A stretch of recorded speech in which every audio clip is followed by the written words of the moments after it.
Hello, everybody. Hello, and happy Valentine's Day. It Hello, is a day for everyone. rejoicing.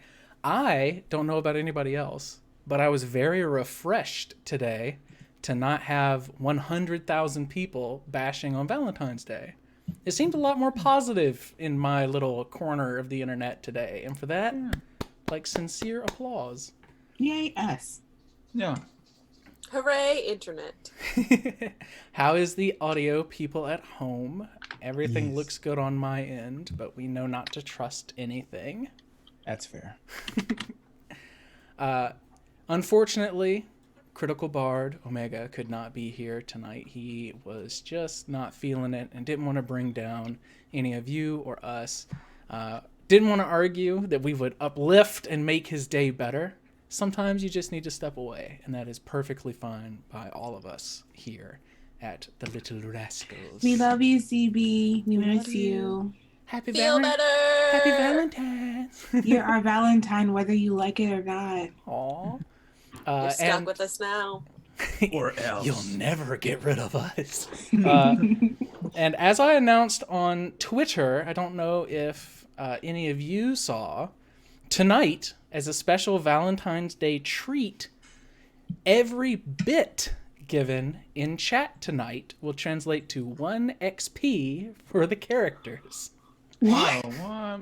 So if you got an extra Oh, 40 snap. bucks laying Give us around, bits, give us bits. you can get them to level 6. Level up. Level up. It just seemed like a little Valentine's Day fun little thing, you know. No one has to give. Never give $1 you'll ever miss is always my motto. Never ever give more than you can.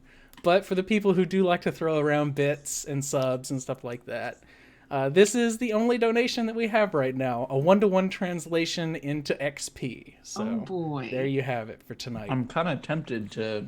I was like, Game I the kind of system want to here. just like.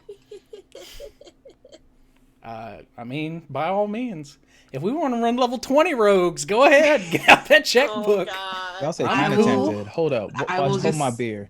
I will settle for level 5 for that Let me see. uncanny Hold on. dodge. Hold my beer. I Here's- have 2 channels, thank you. Let's I see. have one that I do my personal, and then I have a business one. Let me tell you about what that business one has on it right now. $3. Anyway. Let's go. Let's go. Oh, Oh, Oh, Lord. 1, 2, snap. 3, 4, 500 XP already. Y'all crazy. I feel like this Y'all is crazy. cheating. I don't I s- care. I This still is have Russ. all of my neck, too. No fighting All right. necessary. Getting into the game, because we actually made it pretty much on time this week, you guys. I'm so thrilled. We did it. A quick recap for those of you at home. The Little Rascals have regrouped and secured the Valhurst Manor. As they investigate the hellish scene involving the murder of no fewer than 9 people, they stumble upon several clues to narrow their search. A platinum longsword emitting cold magic is wreathed with demonic ichor. The sloughed-off flesh of a stable hand is found feet away from Giselle Valhurst's bed, among signs of a struggle, and a clump of hair is suspiciously all that remains of a handmaiden of the Valhurst estate.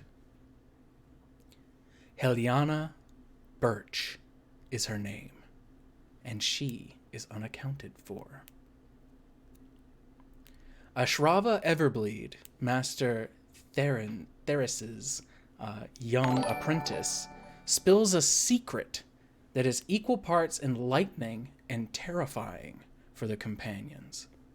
It was Theris himself who caused the city-rattling explosion that tore apart the Valhurst mansion in an effort to kill whoever or whatever it was that was feeding upon the Valhurst family. But our cunning rogues suspect that whatever it was may not have been dealt with in its entirety. Tonight's session, The Rich Man's Game, begins with Savvy. Savvy, Yeah. You are tending to this guard, this wounded man, bleeding from several cuts and contusions, bite marks and lesions. Your companions are walking about the place looking for clues, and it strikes you that you could probably make the trip to get medical supplies and come back before this person dies of their wounds. And you seem to be the only one tending to them. Yeah, good. Do some hardcore parkour to get there. As I described in the previous episode, you do climb out of the ruined facade of this building, slide down, hang onto the ledges, and drop yourself. Yes. Okay, hold on. Zoom just popped up things. Right. I was like, oh shit, everything's I'm like, terrible. no, what's happening? I was expecting Justice to be in the wrong spot, if I'm being honest. I'm like, what did you do? We tested When am I this. ever in the right spot in life anyway? You fall down to this pebble garden and make your way into the city proper. You've known of several places you can go to pick up this kind of equipment on the cheap, or even steal it if need be. I don't need to steal anything today. You're running through the streets, and this is as people are coming from their homes. Things are beginning to bustle. Bakers are opening up shop, that sort of thing, early in the morning. On your way back, it's only been maybe 10, 15 minutes. You're sprinting back to the lift that leads up to this earth moat where the Valhurst mansion is situated. Mm-hmm.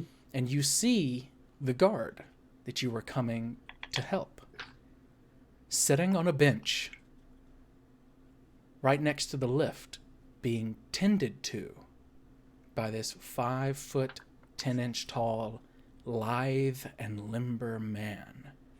Did he come down the lift with me, or did he come down the lift? It seems he came down after. Okay. He left the room about 10 minutes after you did. So this would be about the time that he would get to the bottom. Okay. You see that he hisses. And this person that's tending to him puts a gloved hand over his mouth. Not threateningly, but over his mouth nonetheless. There are several people standing in a horseshoe around the scene, kind of peering in at what's happening. What do you do? I go and investigate because his wounds did not look like he should have been trying to get down the lift to me. Almost certainly he should not have ever tried to leave, but left to his own devices. Men, told him to what are you stay going to put. do? Exactly. When you approach, hey, Wolf. Oh, look at all those bits. When you approach, you see that the guard is biting down on this robed and gloved, hooded and masked man's hand. You see his teeth biting into the leather glove as the man is peeling away dried on parts of cloth from the wound of his leg. Gross. Shouldn't y'all be somewhere a bit more sterile for that? You see the people all around kind of pay a little bit of attention to you, and they start looking, and they're mumbling things like, is that the Physiker? I hear that's what he looks like. No, that can't be him. He's supposed to be taller, more scary. This person, when he hears your voice, turns and says, you, through the little screen in this leather mask that covers his face. Me? Yes. Help. And he gestures for you to come closer. All right. I do that. The smell from this wound is already enough to kind of turn your stomach. Whatever slashed into him was fetid and gross, and the wound is already beginning to turn, unnaturally so. He should have plenty of time before this sets in. The Physiker says, help me hold out his leg through this mask. All right. I lean my head all the way back and my arms all the way forward. that I can be as far away from the smell as possible. When he sees you doing that, the Physiker, still with one hand in this man's mouth, pulls a bag up onto this person's lap and opens it unceremoniously with his other hand. And you see he has a little flask, like an oil flask, and he hands it to you, and he says, "Daub on your nose." All right.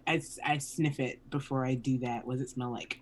It smells like eucalyptus, very bright, sharp, kind of clean smell, It's my favorite smell. with some kind of earthy, herby note underneath. Maybe some kind of rosemary, a little soapy, but it's a very strong scent and not overly bad. All right, yeah. So before I take full hold of his leg, I will dab it under my nose. A little dab will do me. And then I cork it and put it back in his bag. You see he wastes no time, almost as though he's immediately... What? Justice dabbed. Oh, You said dab it. yeah. We did, Minus we did. 20,000 XP from Greg. No. You see he wastes no time, as though he immediately begins to warm to you being there, like he's used to having people aid him in this manner.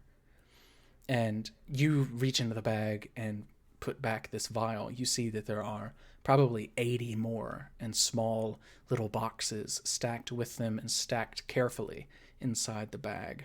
There are little pouches covered in herbs and wrapped ingredients inside the bag as well. How big is this bag? It's about yay wide and about yay deep. Okay. A mother's purse, some would say. So containing Got it. all sorts of miracles. Got it. Uh, Are there strawberry candies in it? You would have to dig all the way to the bottom to get Okay. those. They're Okay. hidden almost. But Well, as they should be. he hands to you this pouch that he has had like sitting in this man's lap this whole time. And when he hands it to you, you can immediately tell that it's like gooey, that whatever's inside is some type of ointment. And he Okay. straddles the man All right. and grabs onto the thigh of his leg, his injured leg, All right. and hoists it up. And he begins to scream through the mouth, or through the hand that is in his mouth. And he says, "Apply it to the wound." Okay. I will do that. And He's struggling and shaking, and this masked man sitting on his lap is literally pinning him down. all right. I do that with some haste then, before he gets bucked off. You can see over the masked man's shoulder that the guard's eyes are wide, and he lets out this long scream, and then his head tilts back and he is quiet. Well, you should have waited upstairs. And I pat him on his forehead. You're still kind of slathering this gel. It's making your hand tingle a little bit, and it smells very fragrant, almost enough that you can smell it through the oil you have on your nose. Mm-hmm. And as soon as the guard passes out, the Physiker swings his leg back over, stands of his own volition, and begins to peel open the cloth of the leg and hold the wound open with his thumbs unceremoniously, like a butcher trying to get to a bone. I don't want to look, but at the same time, I'm like, whoa, that's so weird. He says, "He passed out from the pain," through the mask, and says, "We can work in peace." People are like getting grossed out in this little half circle around you. Several leave. And you work like this for several minutes, applying this strange, almost orangish gel. It doesn't look like anything you've ever really seen before. Mm-hmm. But as he's watching you work, the Physiker's eyes, through these tiny slits, you can see them glistening. He's watching you more than what you're doing, seeming to almost be pleased to have apt help in this regard. And he's surveying this wound, and as he does, he's expounding on what he sees. And he says, "No weapon caused this. The rot is set in too soon. It is deep near the bone." He picks at it a little bit. Yeah, we fought some weird looking things up in that mansion. "Did you see it?" he asks in a hurry. Yeah. "What was it? Yeah. What did it look like?" It looked gross and kind of dead. And it had these really long claws. Like with one of my hands while I'm still applying the ointment or whatever, it had these really long claws. And like, I mean, it got one of my friends pretty bad, and that's why I came down here. But yeah, it just looked really gross and dead and gross. He nods, and he says, "All right, chances are this will work.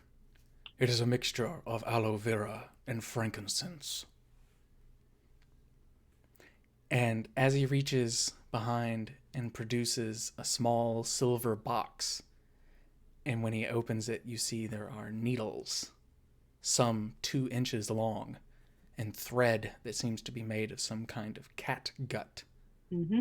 He looks to the crowd and brandishes the needle as though to scare them away. And several people turn and go about their daily lives.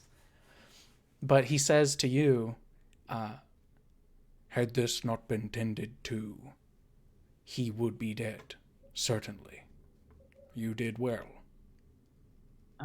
Thanks, I guess. And he begins to sew. Yep. I'm just looking everywhere but. And he's like, "Let me borrow your finger." He puts your finger between 2 threads as he ties a knot, and you feel this mixture of all this stuff happening. It's a very terrible tactile sensation, I would imagine. Oh boy. But time goes by rather quickly when you're handling this sort of thing. And before long, it's been an hour. You've helped this man who has called himself the Physiker to you drag this guard bodily halfway back to the Watchblade's headquarters. Before you are passed by a group of Watchblades, there are 9 of them. A 10th trailing behind, carrying goods, and an 11th in the front, wearing what is obviously a captain's sigil on his armor, welded there on his chest. Mm-hmm. You, being around the city the way that you have, would probably know that this is just the captain of the Watchblades, their commander, Zusog Grimdak. Mm-hmm. And as he stomps by, he grabs one of his men in the front and points them in your direction and says, "See to that, man," and pushes as though he is not putting up with any games. And the Watchblade comes over hurriedly and helps you as the Physiker lets go. And you and this Watchblade carry the wounded guard along as the Physiker trails behind. You take him to a small cottage where he is situated onto a bed. And in this cottage, you see there are random bits of cloth on the ground, as though they were cut away and discarded, that look an awful lot like what Thelen was wearing the previous night. The Physiker pulls away a sheet from the bed, and there's a sheet underneath. They flop the guard onto it, and the Physiker turns square-shouldered, faced at you and the other Watchblade, and simply says, "Leave." I just got a question first before. The Watchblade backs away hurriedly, and when he does, the Physiker's shoulders kind of loosen a bit, and he begins to idly fuck around in this bag looking for other medicines and ointments. And he says, "Yes, ask your question." Do you think I could get some of that for my friends? Like, you've got a cool bag that has cool stuff in it, and I don't know how to do that, but I want to learn how to do that. He puts his hand on his mask and turns the screen, which opens slightly. And he says, "What exactly would you like? Frankincense and aloe?" Well, we don't. We've been kind of working together for a while, and like the whole reason that I left the mansion was because one of my friends was like near death.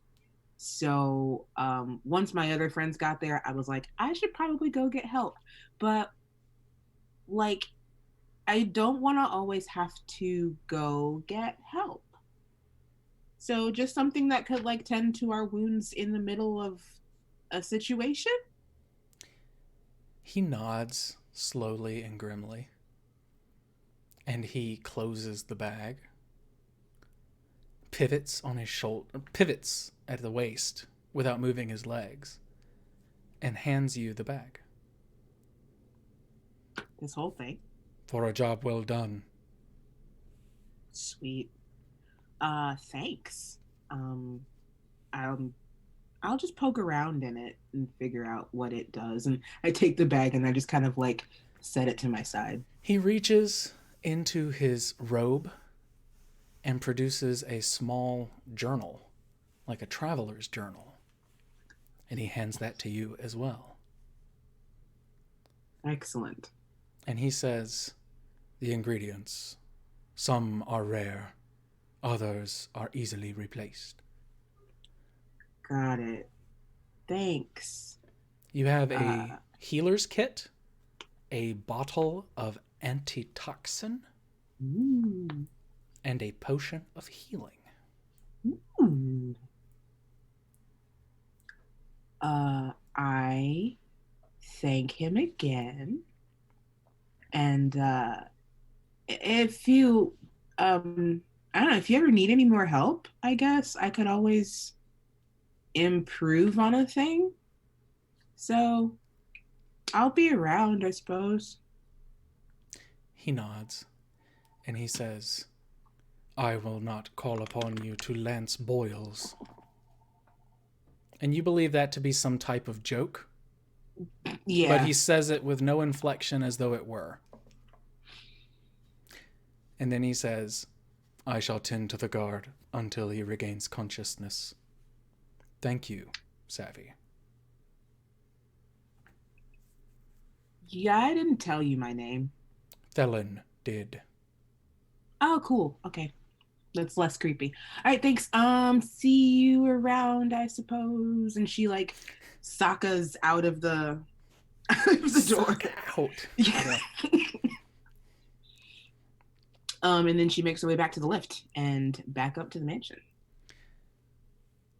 You get back up to the mansion, and you see that there is a guard posted next to the lift. And he stops you. And he says, "You were that one on the street, right? Yeah? You looking for Maybe? your friends? Yeah. The Durgar and the woman." Yeah. Yeah. He nods. Yeah. And he says, "They've already done their looking. They're headed to the Angry Beard, from what the elf said. Oh, okay. We'll keep things safe here." I trust you completely. Are you lying? Yes, I am. He says, "Man," as you're going back down the lift, "no respect." Then I make my way to the Angry Beard.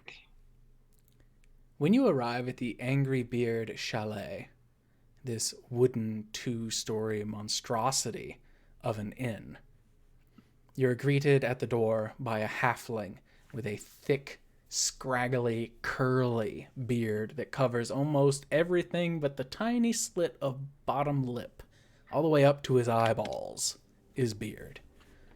And he says, "I think they've been waiting on you," and points into the dining room where you see your companions sitting at a table eating oatmeal. There is a tray of bacon. There is stout breakfast beer, water, and watered wine on this table And the before bottle you. of wine I stole.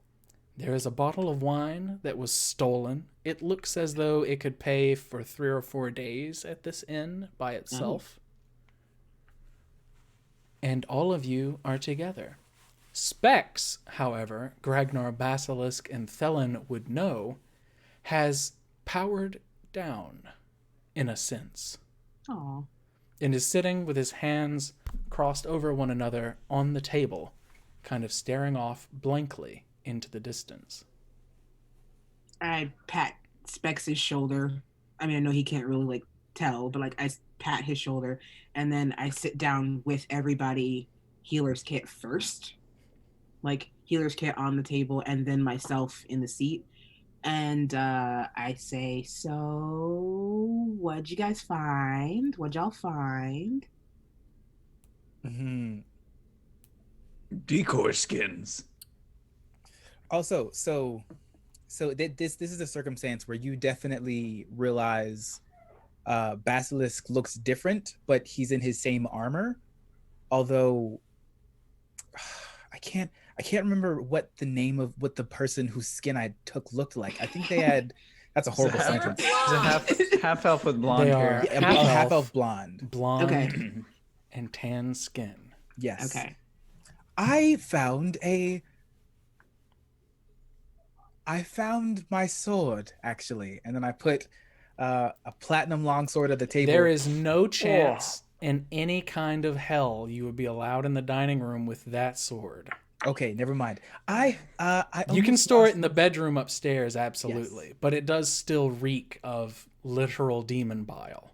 The problem is that it smells disgusting. Oh, well, I'm so glad you found it.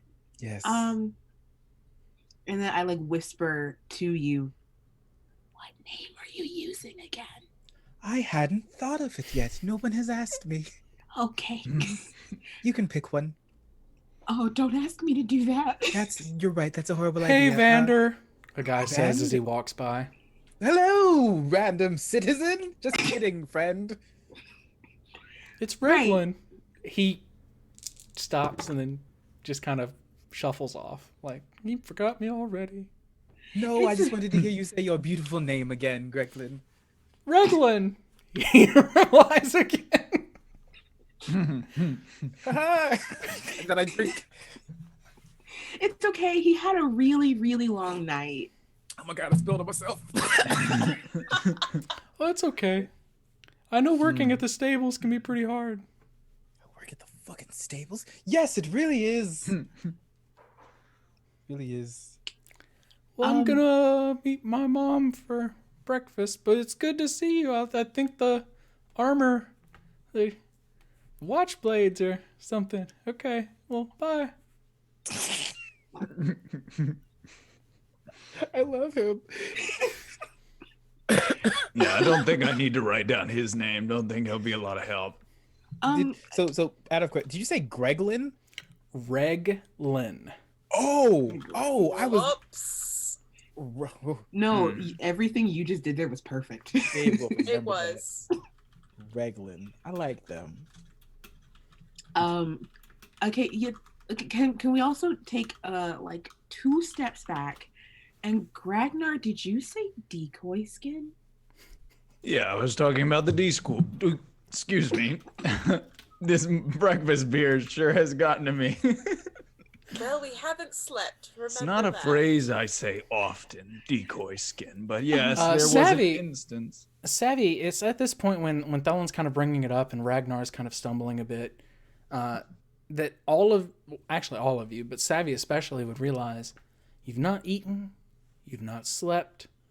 It's been almost 2 full days since you've rested at all, even a short rest. Yeah, And it's catching up to all of you. As I think as you're finally getting something to eat, it kind of hits you like it does all of us creative types. This post is about me and I don't like it. Untag, untag, untag. Yeah, I think after Savvy sits down and that whole conversation with Vander and Reglin and Decoy Skin, she kind of realizes that this is probably the first time she stopped moving, and she just goes hand full of bacon and into mouth. Yeah, it's good stuff. So while you're chewing on that, well, we were in this room, one of the rooms, in the building, and well, there was this nasty little blade in there, smelled like the bottom of a troll's rectum or something. It's upstairs. And, well, there was a skin on the table from which our talented friend here has reconstructed, I'm assuming, a pretty accurate picture of who it was. All right. Okay. All right. Am I caught up now? Sort of. There were some escapades. How about you tell him, Della? Suddenly I'm Southern. Suddenly I'm So- Southern. I'm going to keep it from here on out. Get used I like to it. I like it. So we have a lead. Cool. It was a bit inappropriate to get, but Okay. and I take out like my little handkerchief evidence bag and the rolled up piece of paper with her name on it. I This is forgot what how we got that. have. I Don't didn't. open the handkerchief at the table. All right. Don't. The, Not at the table. okay. Not while we're eating. Oh, okay. All right. I just remembered what's in it. Okay. The Um, fuck is Decoy in there? skin. I forgot. It's Heliana's hair. Heliana's hair is Or in say it. it's Oh. literally scalp. Yeah. Okay. Yeah, don't open that. All right. I mean, that probably doesn't look half as bad as anything that I just saw in like the last hour and a half. But I understand that we all are pretty wrecked right now. So I would ask, but honestly, I'm afraid to. I hung out with the physiker for a bit. Are you sick? No, one of the guards that was out in front of the mansion needed attention, and he went down the lift, even though he shouldn't have gone down the lift. Mhm. But anyway, the physiker like physicked him up and needed my help, and he gave me this bag in thanks. So I got a bag. Bags are always nice. It's got good healing stuff in it. So Oh, bags are always nice. yeah, so if we need any healing while we're all together, I can try. Oh. You're so talented, Savvy. Thank you. Are you I'm being only- sarcastic? Help No. after someone is dead, so someone has to heal the living. And it's not me. I feel like I've just been given an awful lot more responsibility than I was willing to take on. Yes. That's okay. That's okay. It's okay. Are you I'm- being sarcastic? I've been muted this entire time. Oh, no. We've missed your wonderful southern voice, Ragnar. Thank you. I say if you like to give that a whirl and practice, I still have a little bit of a latent wound here, and I'm at 16 out of 44, so I imagine it's probably looks infected, but mostly good. Oh, But I heard a good night's rest can get rid of this sort of thing. yeah. Let's see how we all. Let's see how we all feel after we sleep. If you're still feel, and she adopts this kind of like professional stance all of a sudden. If you're feeling poorly after you wake up, please come and see me, and I will tend to you. All right. How that sound? That sound good? I think that sounds reasonable. A+ job from someone who works in the government. I felt it. Awesome. I am going to fall asleep in this plate of bacon. I feel like we're in the equivalent of like a truck stop Denny's at about 5 in the morning. No, it's gonna be like four, like Or 4:30. say, It is Earlier, yeah. past sunup. It is 7, maybe 8 in the morning. Mm-mm. Yeah, but the way that we look, it's definitely a 4 a.m. Denny's. Mm-hmm. We walk out of the Denny's and the sun is beginning to rise, and we regret every choice. Just a reminder, Thelen, you stayed at the Angry Beard Chalet because it caters to wealthy clientele and nice, opulent furnishings and What are you trying to say good, about Denny's? comfortable bath, things like that. A So pillar all of of you the being in community. here, carrying in the smell of a demon ichor covered sword, and you see that Savvy's got some pus on her sleeve, and you're all Oh. eating and talking about corpses. Most people have left at this point, and you see the proprietor is standing there, Ballywin Redblood, with his arms on his hips, and he's just kind of waiting for you all to finish your breakfast and go take a bath or go to bed. But he does not say anything untoward or rude. What does his face look like, though? A beard, mostly, and crinkly red eyebrows. Well, I know I could use a very, very, very long soak. So why don't we reconvene in 8 hours or so? What do you look? You have a sundial on your wrist? Yes, It's I just do. It's a piece she stole off of Specs while he was asleep. Click, click, click. I've got my sending stone for work calls. Okay. I agree. I think we should probably stop moving for a little bit. Yeah. This was a really good look for you, Vander. I just want to say the armor works. You should keep it. Thank you. I've started to take a liking to how people look at me, even though we're in the fucking stables. But it is delightful. Yeah, why don't you sleep in the inn tonight instead of next to the horses? Yes, that's you a deserve great a bed. idea. Thank you. You're all so very kind. Would you mind carrying that bag and the rest of our random accoutrements to our rooms? Oh, the word. I'm gonna try to do like a thieves' cant with my hands as I'm like doing like a bow such. Go fuck yourself.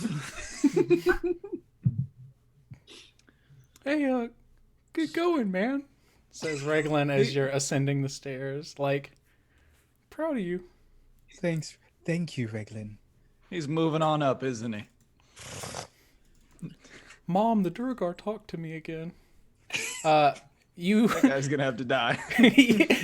we fast forward. You all take the time to collect yourselves.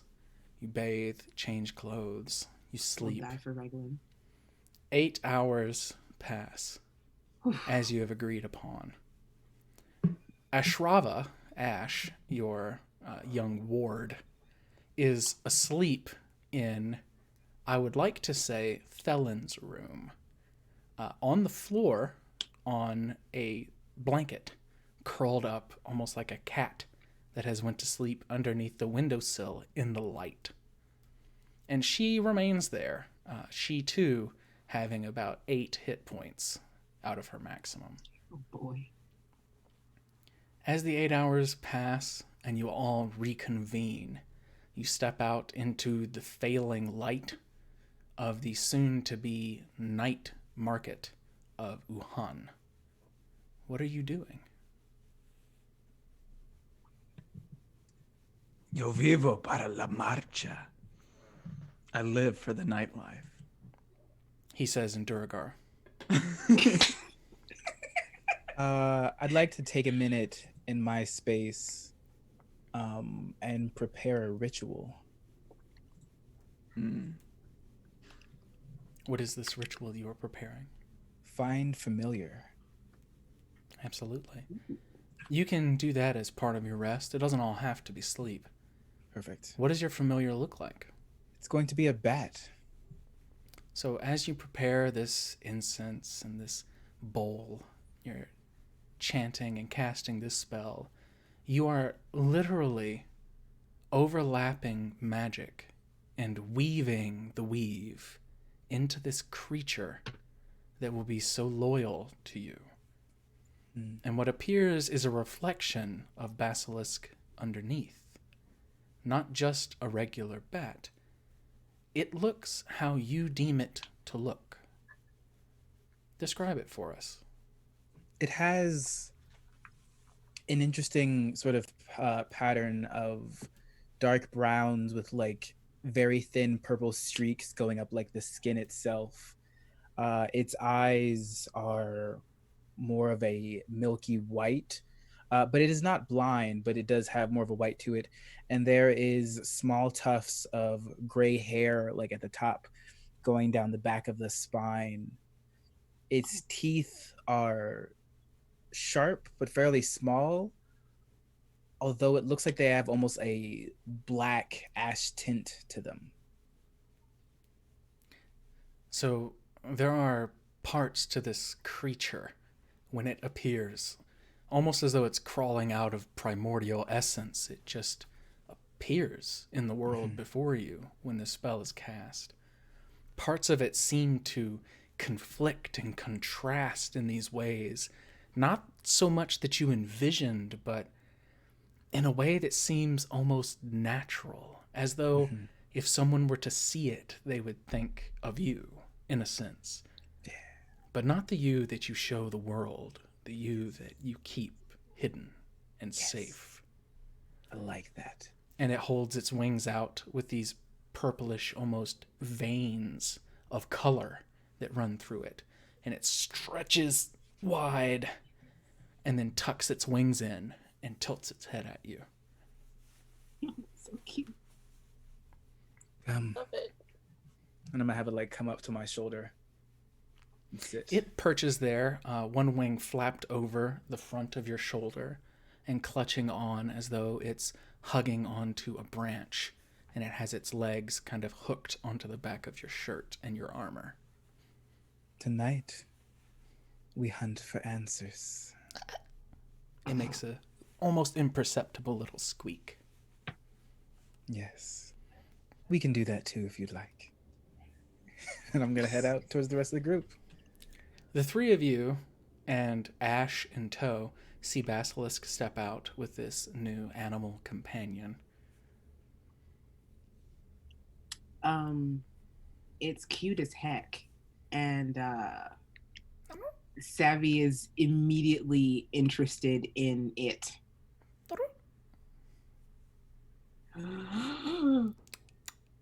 What is that? This is Gratharin. Bless you. What's its name? Gratharin. What does it mean? That is shadow in Draconic. Felon's just gonna look real skeptical at it, like,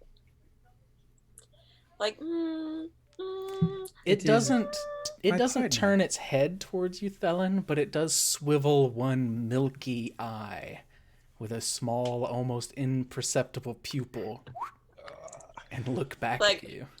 She grew up trying to escape from her parents' familiars watch. Like, If you do have a history of known familiars in this type of spell, you can probably ascertain that it's magically created. There's no natural bat that quite has these characteristics. I like it. It suits you.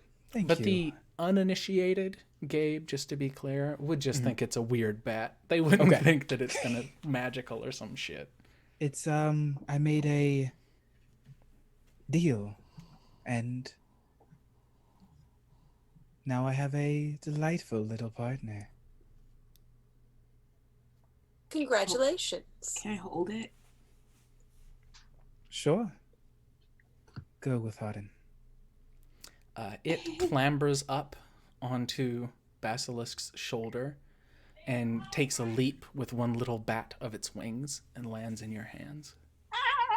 It's warm You're and fuzzy. you're not gonna try to spy on us with that, are you? I wouldn't need Gwathaden to spy on you. I can hide well enough. So Honestly, cute. that strangely makes me feel better. So, Good. okay. I mean, consider this. I can look like anyone. So I'm like poking its little cheeks and everything. Do Yeah. you still look like the stable hand?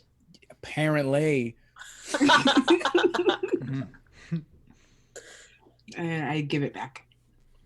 You give it hops back. I give it back. Nah. Gragnar, you can see the rabies dripping off of its fangs as it looks Damn it. hungrily at you. Yes, this will help us greatly. We may kill quickly, but rabies is far worse. Oh, where do we Anyway. go? Speaking of dying quickly, Yes. yes. I just wanted to say that at one point, during the rest, when I went back up to my room, I would have opened the handkerchief. Okay. You see that there is a small piece of scalp and a long tuft of strawberry blonde hair. Yeah. I was right. Very, very rare kind of strawberry blonde style hair.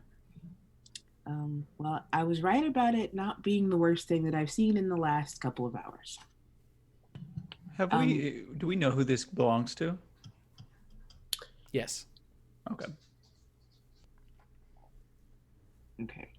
So yeah, I would have just I kind of wanted to retcon that, and then Thelen, you can go with the thing that you were gonna say. So, speaking of dying quickly, I feel like now that we have a benefactor and all that, it might be best if we change outfits, so to speak. Best dressed. As is it time Gragnar- for clothing montage? As Gragnar whispers this, the screen star wipes to you being at whatever store it is you're trying to get to. Uptown Funk is playing, but it's got like the lyricist lute kind of style music to it, which is very strange. Here for it. Here for it. Do we get like a montage where we try on different outfits and like Gragnar Yes. comes out in like a really hip, like tight jeans and stuff, and the rest of the party's like, Just like, You have the glasses with the slits in them, the bright white ones, yeah. oh yeah. Shutter shades. Yes. All right. I like this. Honestly, I need like loot Uptown Funk in my life, so somebody work on that. Got you. Thank you. I know a guy, which isn't a joke. I do. Yeah. Thank you. It's gonna be great. So what kind of new threads are you looking for, Thelen? I would like to buy studded leather armor. Okay.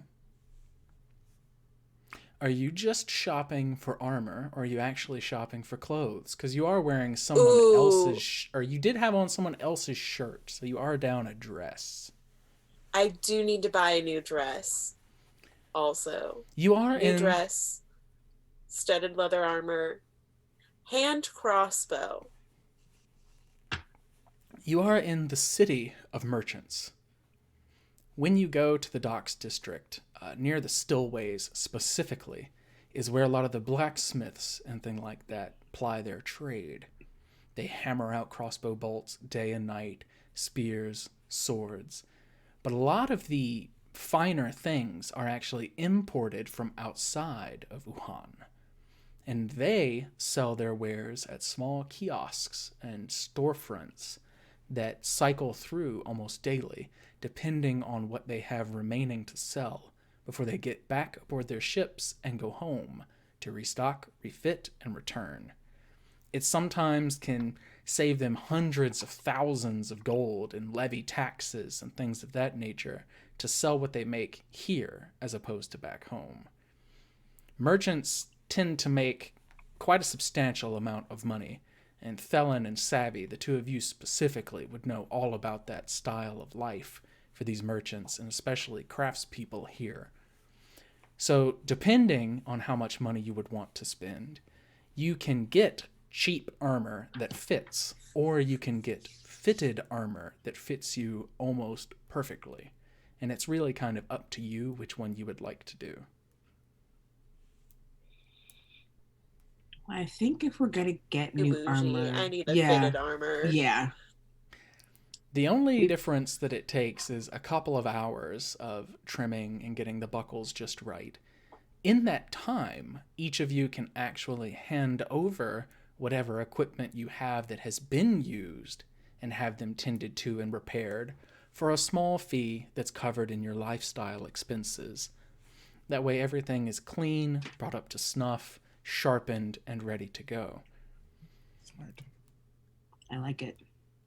And part of wheeling and dealing in this city is rubbing elbows with people. And as you do, each of you roll me a d6, please, and tell me if you roll a 6.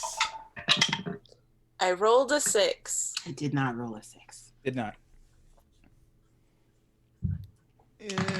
5. Yeah, 5 as well. Perfect.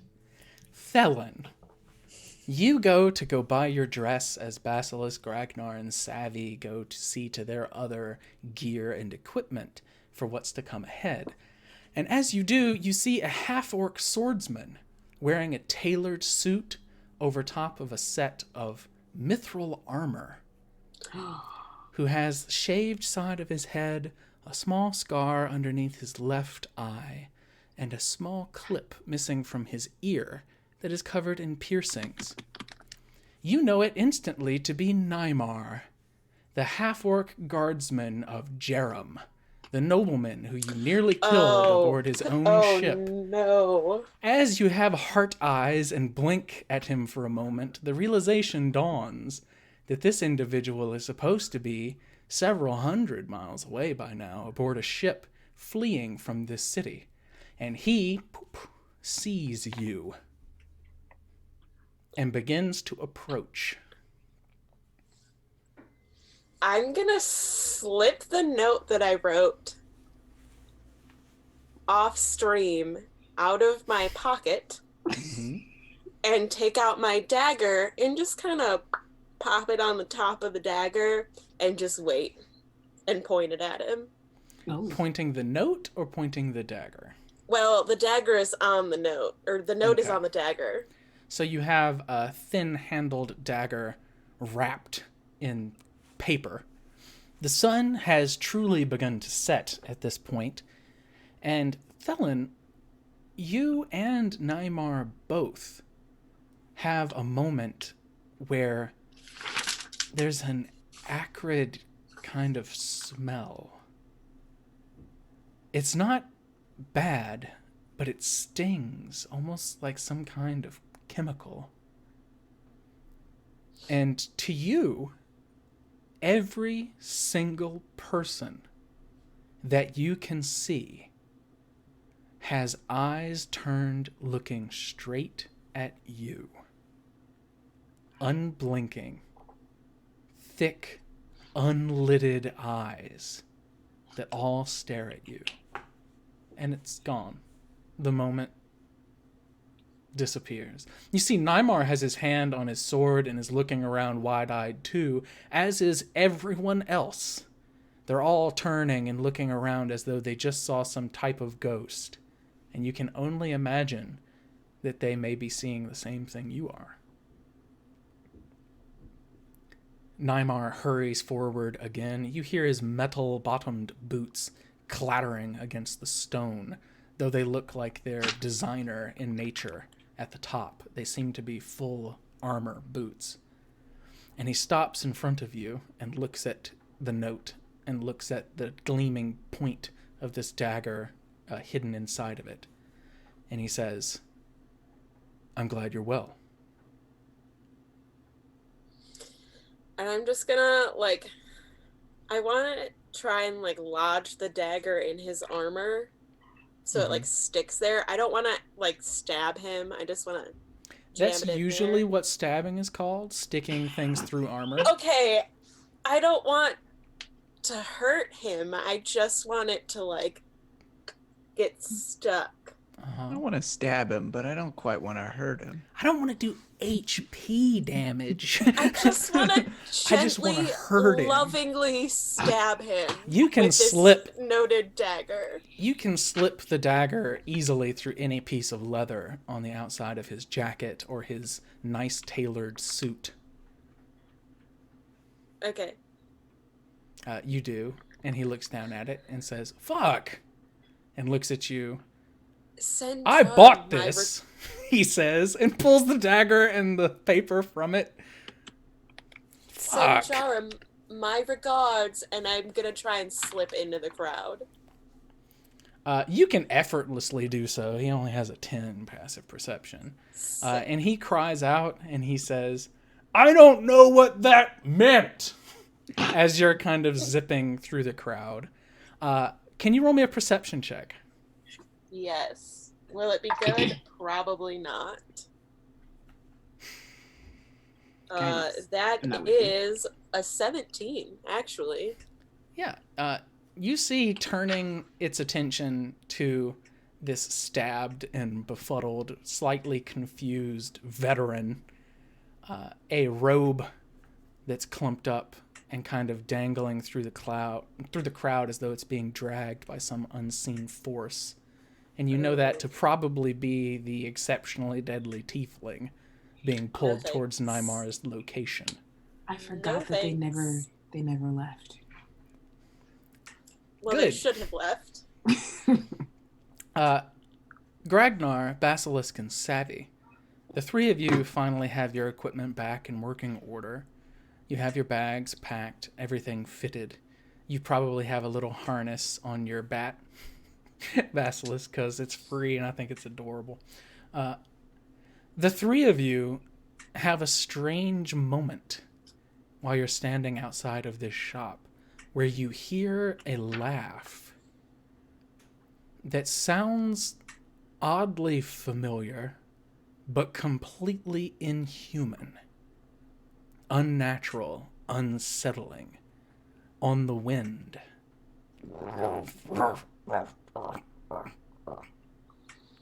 You hear it, and everyone around you seems to hear it too, and you all feel as though you are being watched rather closely. Gragnar, you've heard this laugh before, last night. Heard this laugh last night?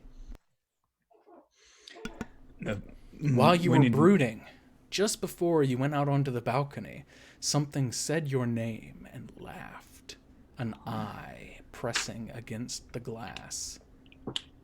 It's nighttime, right? Yes, it is the fall of night. Fall of night. I look out to the sky and kind of look for that floating eye. You do not see one.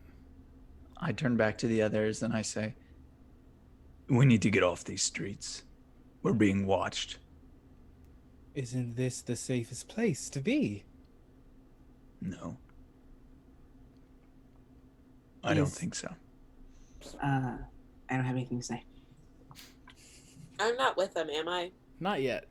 Okay. Oh, I do. You were just down the street, maybe a block or two, not a long distance, so you'll be here in just a second. So yeah, I would say we should find Thelen. I agree. When you do, you see slinking through between people under awnings and parasols all the way around towards you, Thelen, who looks a little rosy-cheeked like she hurried away from a location. Did you hear the laugh? Did you see the eyes? Not now. The other night I saw the eye. Well, two things. Everybody had weird, creepy eyes, and Jerem's guards are here, so we might want to not be here right now. What do you mean? Jerem should be on the other side of the world by now, almost. I don't think he is. His guards certainly are not. Did they see you? Well, you could say that. Should I say that? Yes. Are they coming this way? Roll me a perception check, Gragnar. It's a respectable 7 plus. It's a 9. You do have inspiration. Oh, You should anyway. Yeah, let's use it. Okay. Let's use it. Why not? Use it or lose it. All right. What scent is that candle, JB? Now This that's is- a 4. Cosgrave Tannery Ooh. from my best friends over at Cantrip Candles. And this Get is your- Walk in get the your- Woods. Get your candles at Cantrip Candles, everybody. Shameless plug. We love this. I do Sponsor. actually, if we're going to take a moment, I do huff these candles every time I'm on stream because streaming does give me anxiety. And, Aw. knowing that I'm watched does bother me sometimes. And these smells are just so fantastic. They usually kind of even me out a little bit. So. You kind of made me awesome. want one because I'm I was like, gonna look, say, If you now do I not want have one. a cantrip candle, like, you really do deserve one in your You fucking life. look. I Is got, there like a sleepy time one? I love sleepy time scents. You can check dropthedie.com. I have a review of all the sample scents. really? Cool. Yes. Sanctuary is my favorite. I got Stone a- Moss Chapel big is one ol' of those like earthy kind of chill scents, and I Okay, love the okay, check. okay. JB, Big this ol' is a sanctuary Gabe candle. request. Can you give us some areas that are based off of Cantrip Candle names? Yes. Sure. Ooh. That was always my plan because I burn them here at home. I can't What- offer the scent experience that What was you the can one get. you just called? It was, I think you said Cathedral. Stone Moss Chapel. Domas Chapel. Which one did you say though? I thought you said Cathedral at one point. That would be cool. I mean, I'm Maybe into not. going to I a was asking Stone Moss Latia. Which one Chapel. did Oh. she say? Oh, my favorite is Sanctuary. Stone Moss Chapel and Sanctuary are two really, really good ones. Mm-hmm. There's also a company called Adventure Sense that makes non-candles. They make these gels that you can pass around the table. They come in little packs and stuff. I've seen them at Gen Con. I have they're never great. put my nose to them, so I can't say that they're good or not, or it would kind of, that waffle my sentence. review presence. But I have heard great things, and I would love to try them out if you're watching the stream. Dang. Anyway, back to It is things. still a 9, unfortunately. A 9, you do not see if they are coming your direction. So yeah, I don't see a sign of them, but that doesn't mean they're not out there. I think, if anything, we've got maybe a minute or two. What did they say to you? Well, that he was glad I was well. I told him to send Jar my regards. I may or may not have stabbed him. There were creepy eyes. I left. We should leave. Go back like 2 or 3 points for a second. We should leave? Creepy eyes? Before that one, The stabbing part? the stabbing part. You just stabbed him in like broad nightlight? I mean, it was a gentle stab. I really needed to make sure I got my point across. Yeah. Like, Thank wrote a you. little note, like, The smell of safflower oil is wafting over the street as these braziers that line it above the stalls burn in the night air. It's very bright here. And at this point, Gragnar, you've been watching. You see a shape kind of up into the night sky from where Thelling came from. I look Like back. a robe blown on the wind. The bat is still here. Yeah. And then I look back up. Did it look like a small person floating in a large robe? Probably, yeah. We need to get off the streets. Okay, where to? Let us see how perceptive she is. No. Yes, No. No. should we roll stealth checks? that's my wife. No, you guys were standing in the street and talking, even though Gragnar said 3 times to get off the street. So the 3rd time provoked me to roll. That's fair. Damn it. It's fair. You do not That's fair. see anything happen. We should move Yes. now at this point. It's a great idea. Let's do what you said. Ashrava, Ashrava says, yes, let's get off the road. Oh God! Fuck. I God, I forgot you were here. Her wide eyes staring off into the darkness as though a cat that sees something in the wall. You know what would be really helpful right now? Your owl form. It is quite No. dark, and we're about to go to some alleys that are probably horrifying. That's Do fine. we have to go to like? I thought we were just gonna go back to the angry beard. Do Let's we just have So we move need to get off the street, and I'm just gonna Yep. don't be suspicious, like sidle down an alleyway. Same. Just Yeah, I'll follow. I'll blend in with all the children that are walking around at this time of night. So let's go ahead. It sounds like we need a group stealth check. I'm Yeah. so sorry, Stealth, y'all. everybody. Oh no! Is your stealth not good? My stealth is a -1. Oh, Wait a minute. I don't know what this number is. it's not great. Oh, okay. It's not bad. It's a 14. 13. 21. 12. Okay. As you're going down the street, Savvy, Don't be you know, suspicious. you spin around one of these parasails that kind of block off the heat of the sun and pick up a scrap of cloth and wrap it around your hair. Gragnar, I do the Sherlock Holmes. Gragnar, you kind of step behind one of these barrels that's filled with fish, and when you come out the other side, you've taken one of the aprons that's dotted with water and fish pieces. Does it say like kiss the cook or something on it? No, Yeah. because that's very expensive. It's Red just Lobster. A piece. No, mm-mm. Like a rising star from Cracker Barrel? Not even that. No, Damn it.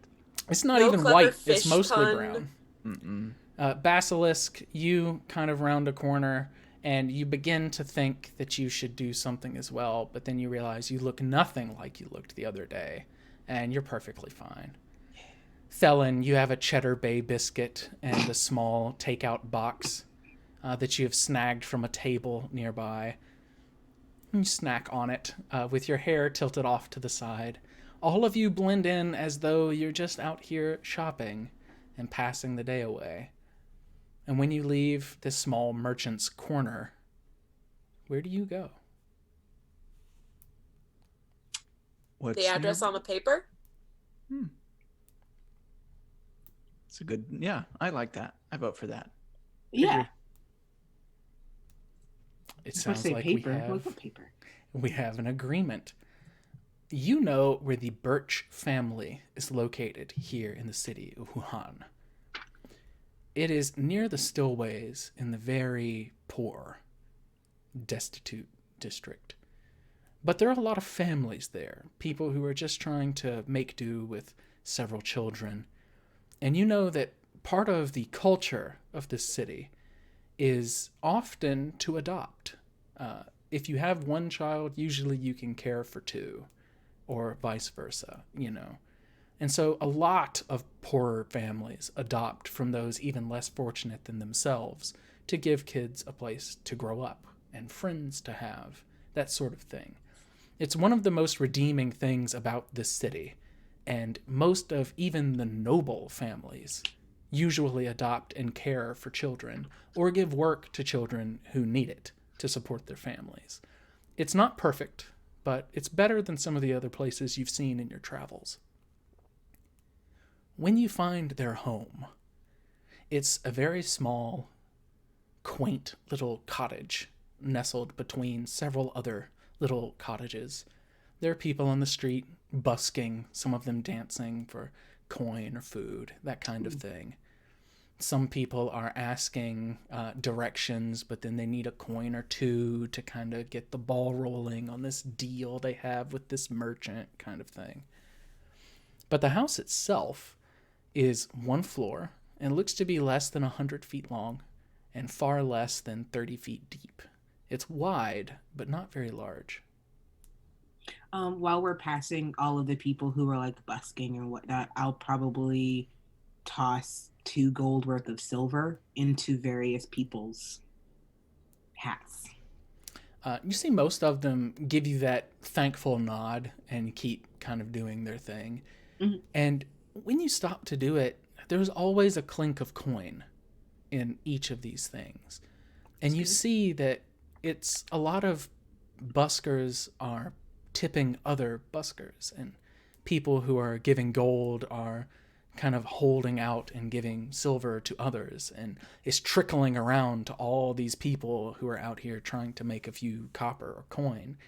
And the people you see who do not get that kind of treatment are usually the sort of people you don't want to be alone in an alley with. They seem to be more vicious and angry than anything else. And most of them just seem to be trying to demand coin from you. I imagine you would probably avoid them. But seeing as how you all are carrying weapons here in the city, licensed weapons at that, these people do not cross you in any way. They seem to be giving you a wide berth at the worst. Okay. And for the most part, I'm not discriminatory towards who I hand out money to. Like, if somebody looks like really, shifty or whatever, I may give them 1, but most people get like 3 or 4 silver. Perfect. The whole Felon is very uncomfortable and has her hand on her rapier the whole time. She was a little rich kid. She has no idea what's going on. Give him a nice, friendly little stab. You stab one guy one time. Justice. Gently. I'm not giving this to Gragnar. I'm giving this to Justice. You can take an inspiration for that fucking joke. I got it back. Come on, Savvy. threes and stealth. The whole thing costs you 3 gold worth of silver and copper. It is not a huge investment. If you have it ready to kind of subtract, that's fine. But Yeah, I'm good. people seem elated to kind of see that, especially coming from someone who looks to be a wayward adventurer sort. All of you are kind of dressed in armor and armed at this point. So it's one of those things, like I said, seeing a firefighter. People seem titillated by it. Money talks, baby.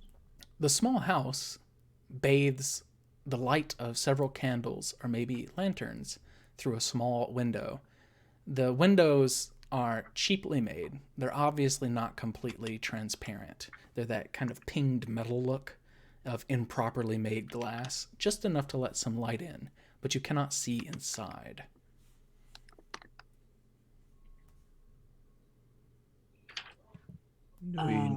Do we knock? Do we just go in? Before we do that, do I need to change? Ooh, probably. And maybe you should go the way you are right now, and we'll hang back. Oh yeah, I was gonna say that. Like, if Vander, hold on. Vander. Savvy actually takes out her little traveler's journal that she got from the Physiker that she's been writing notes in. If Vander worked at the mansion, maybe he would be familiar to this family. Well, Vander is also the decoy skin. That's a good point. But do these people know that Vander is dead? I was injured, and my memory is oh so fuzzy. Okay, hold on.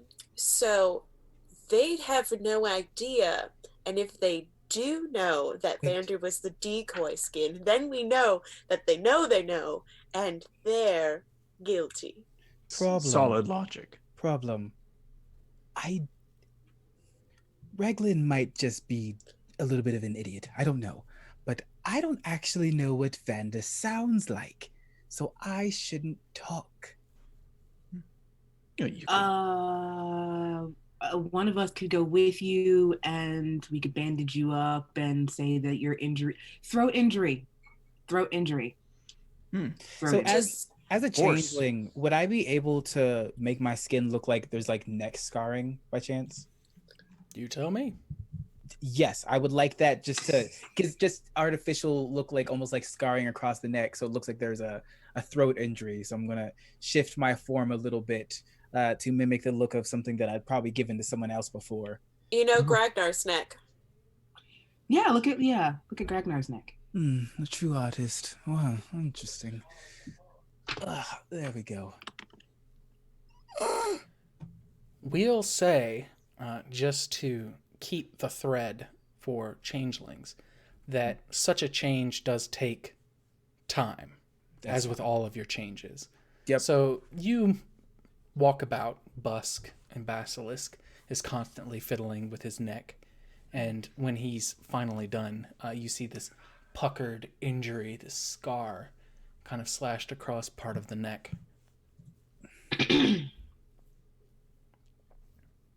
Nice. Looks appropriately gruesome. Ooh, thieves can still talk with my hands. I love rogues. I can also read your mind. You don't like that. That's a bad idea. And not even like a threat. I promise you, there's some fucked up shit up there. Don't do it. Maybe I'll stick to the hands. So I suppose we knock then. Why doesn't he go knock? We'll hide here in these bushes. Or lack thereof. I forgot what I was gonna say. Basilisk, Well, when you yes. approach the door, you smell the coppery kind of metal smell of blood. Daggers. Kick open the door. You Oh, kick Jesus. open the door. Oh shit, he didn't even knock. What in the nine hells is going on? And I just whip out the rapier. You kick open the door, and when you do, you see that there are two women standing at a trough, almost like a bathing trough for a child, and they seem to be butchering a goat. And when you kick the door open, the both of them kind of stand next to each other, and one of them takes a knife and flings it at you. That's fair. It's just a 14, though. 13 to hit. Okay, so it does Oh, no. sink into your arm for 3 points of damage. Cool. Just your casual run-of-the-mill clothing. And you see that the Where's two that? of them turn and flee deeper into the house. I run up. What happened? You see that there's a skinning knife stuck in Basilisk's arm that kind of falls out, just barely stuck in the armor. I smelled blood. Goat. Oh god. Fallon's gonna like peek in the door, like, sorry, we're just, after what happened at the estate, you know, it was so tragic. We're a little jumpy. We smelled the blood. You see a We woman. mean no harm. You see a woman, a blonde woman, come from the back. She is wearing the same kind of dress with apron spattered with blood. She is carrying this gnarly-looking, square, old, cheap sword in her hands. And her knuckles are white and she is shaking. Yeah, hands up. No need to be alarmed. We just brought your stable You hand. kicked He's in been my injured. door! Well, he's Why would been I not injured. be alarmed? You were That's- butchering a goat in the living room. That is our kitchen as well! Hold on. This is completely fair. He should not have kicked in your door. He got a little jumpy at the smell of blood. We have been investigating the incident at the Valhurst estate, and some of our evidence brought us here. We just want to make mean- sure your daughter is okay. We mean you no harm. Savvy, can you roll me a persuasion check with advantage? Heck yeah, I can. Because your friends are helping you. Okay. That is persuasion. That's an 18. She lowers the sword and puts the point basically against the floorboards. You see, she's not wearing shoes. She's just been inside today. There's dirt under her fingernails, and it seems like she was just pulling the skin off of this goat as her wife was helping her do so. She seems confused, but at your words, she softens a bit. And she says, "Is this about Eliana? She's not here." Gragnar, you're the furthest from the door since Thelen stepped inside. Basilisk is inside first, and Savvy came in after. You're still outside, basically. You hear the telltale click of a crossbow across the street. And when you turn and look, there is a half-orc woman pointing a crossbow straight at you from her front porch. And she says, "Move and I'll fucking stick ya! What are you doing to that poor family?" Meow. There's a cat between her legs, and you're muted. Oh. Sorry, I was so nervous I could hardly speak. There's we heard a disturbance and we went in. You see, we have a stable boy who was he was injured earlier this morning, and well, he's feeling a bit hoarse, and he just came to investigate what was going on with well, if you'll just allow me to lean over to my left, you will certainly see Ragnar. a goat being slaughtered. Gragnar, Basilisk, Thelen, and Savvy. All of you hear as this half-orc woman outside screams, "Kiris, you all right in there?" And the blonde woman in front of you tilts her head, lets go of the sword so it clatters down onto the floorboards, walks past all of you, pokes her head out, and says, "We're fine, Davra, we're fine." "All right, honey."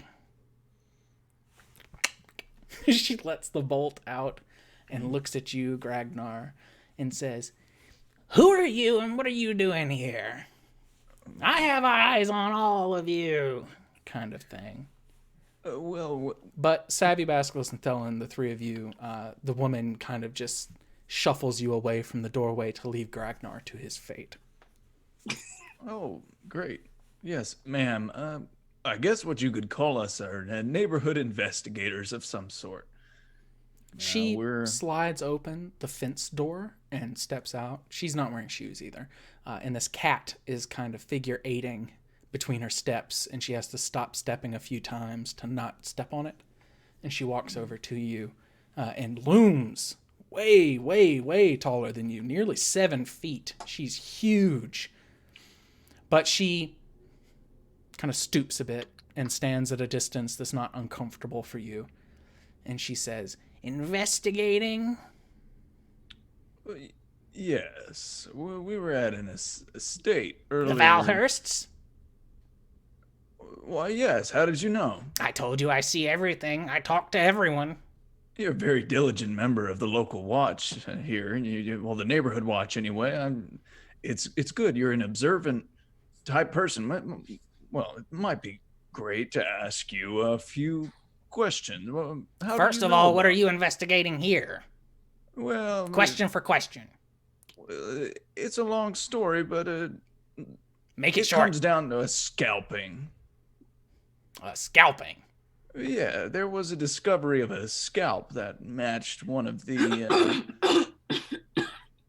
locals' hair. So we want to make sure that if a piece of their scalp is missing, that we can return it to them and verify that they're okay, ma'am. I've not seen anyone with any blood on their head. Oh, that's interesting.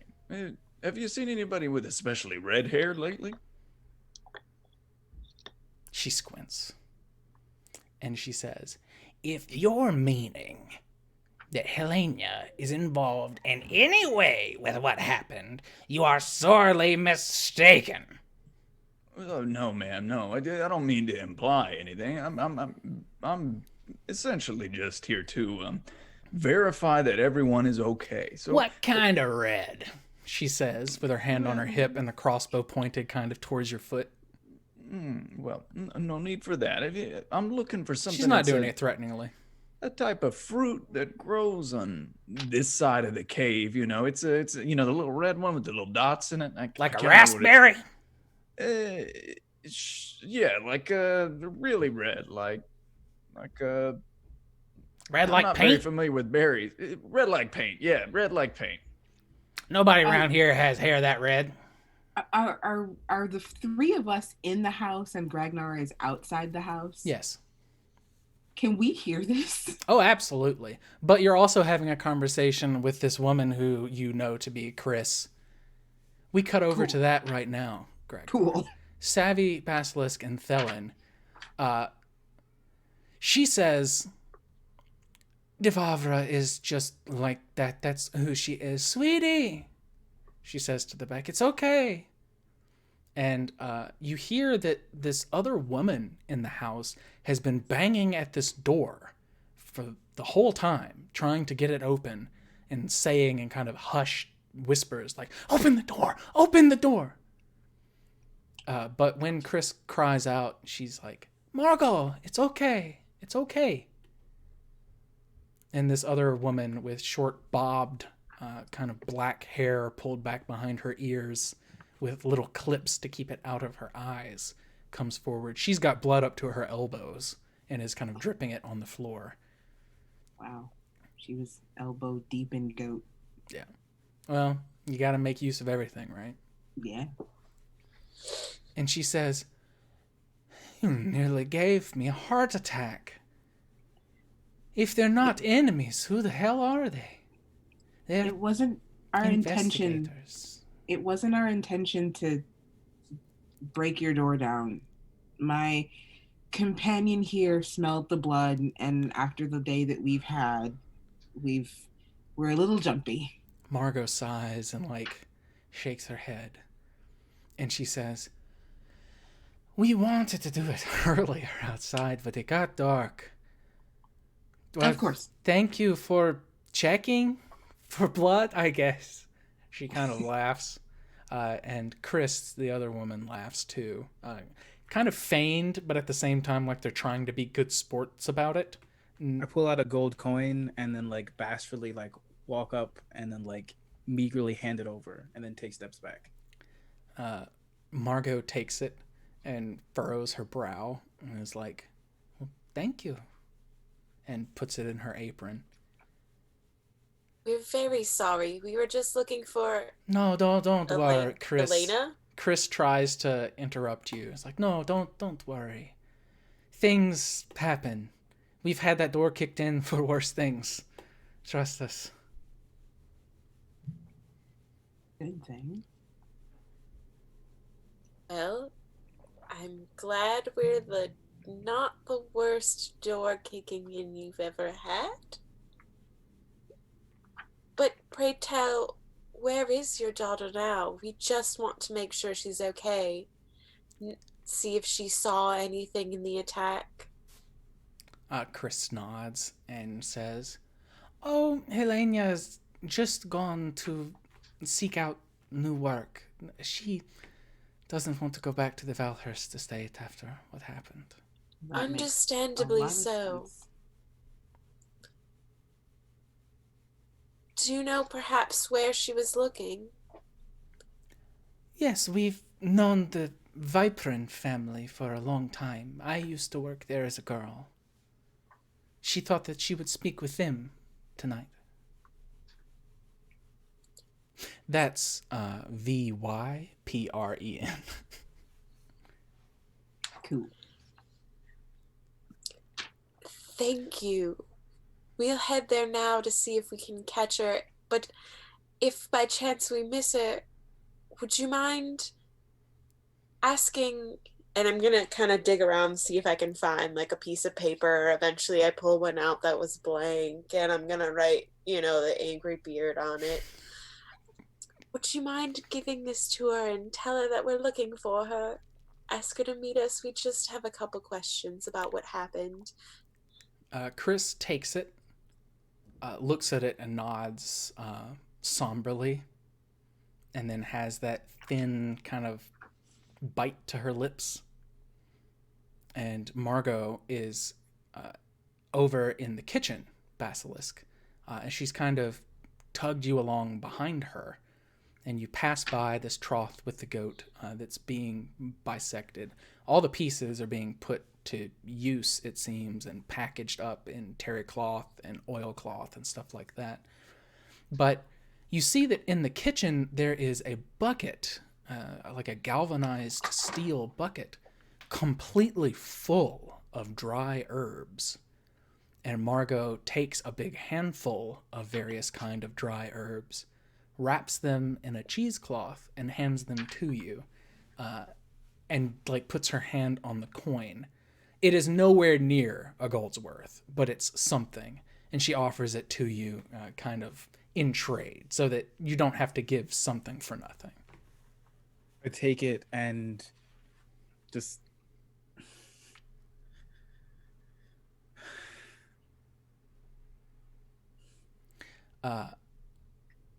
Felon, Chris kind of like grins. You're under the impression she may not be able to read. The way that she's kind of looked at the word that you wrote, like she nods like she sees it and that she knows it's writing, but she does give you that look like maybe she doesn't know how to read. The angry beard, just on the other side of the city. She nods kind of proudly, like, oh yeah, yes, I've been to the Angry Beard, yes. If we need you, go there. Yes. Why would we need you? We need to talk to your daughter. We're trying to figure out what happened that night. Make sure she's okay. You know, one of her co-workers, and I'm gonna point at Basilisk or gesture to where he was when I last saw him. You know, he's a little worse for the wear. We're just trying to make amends. They both nod. Basilisk, you see Margot looks specifically from the group of you back to that door that she was trying to open with this. Actually, roll me an insight check to see how much of this you kind of pick up on. That's exciting. I don't think I've really... You can plainly see her look, but how much of it do you read into? 16 plus 2, 18. She looks slightly worried and a little irritated, like angry, that the door didn't open when she screamed for it to open when you kicked in the front door of this place. You do not think that she's hiding Helenia back there, but she is hiding something that's bothering her specifically. Do I think she wants to get in there?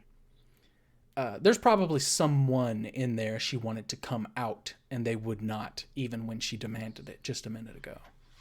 I take a look at her, put the herbs down for a moment, and do like kind of a... I'm gonna pull out a lockpick. She laughs, and she says, "We don't have any locks. He probably put a bar on the door or something. He's not been himself today. Don't... Our son." She realizes you have no fucking idea who she's talking about. And she just laughs it off. She's like, "Our son has... I was scared that you had come to hurt one of us. I don't know. He wouldn't open the door." I reach into my backpack, and I pull out a bell. She Gling, kind of gling, gling, nods. gling, gling. She turns and looks at Savvy. What does the bell mean? You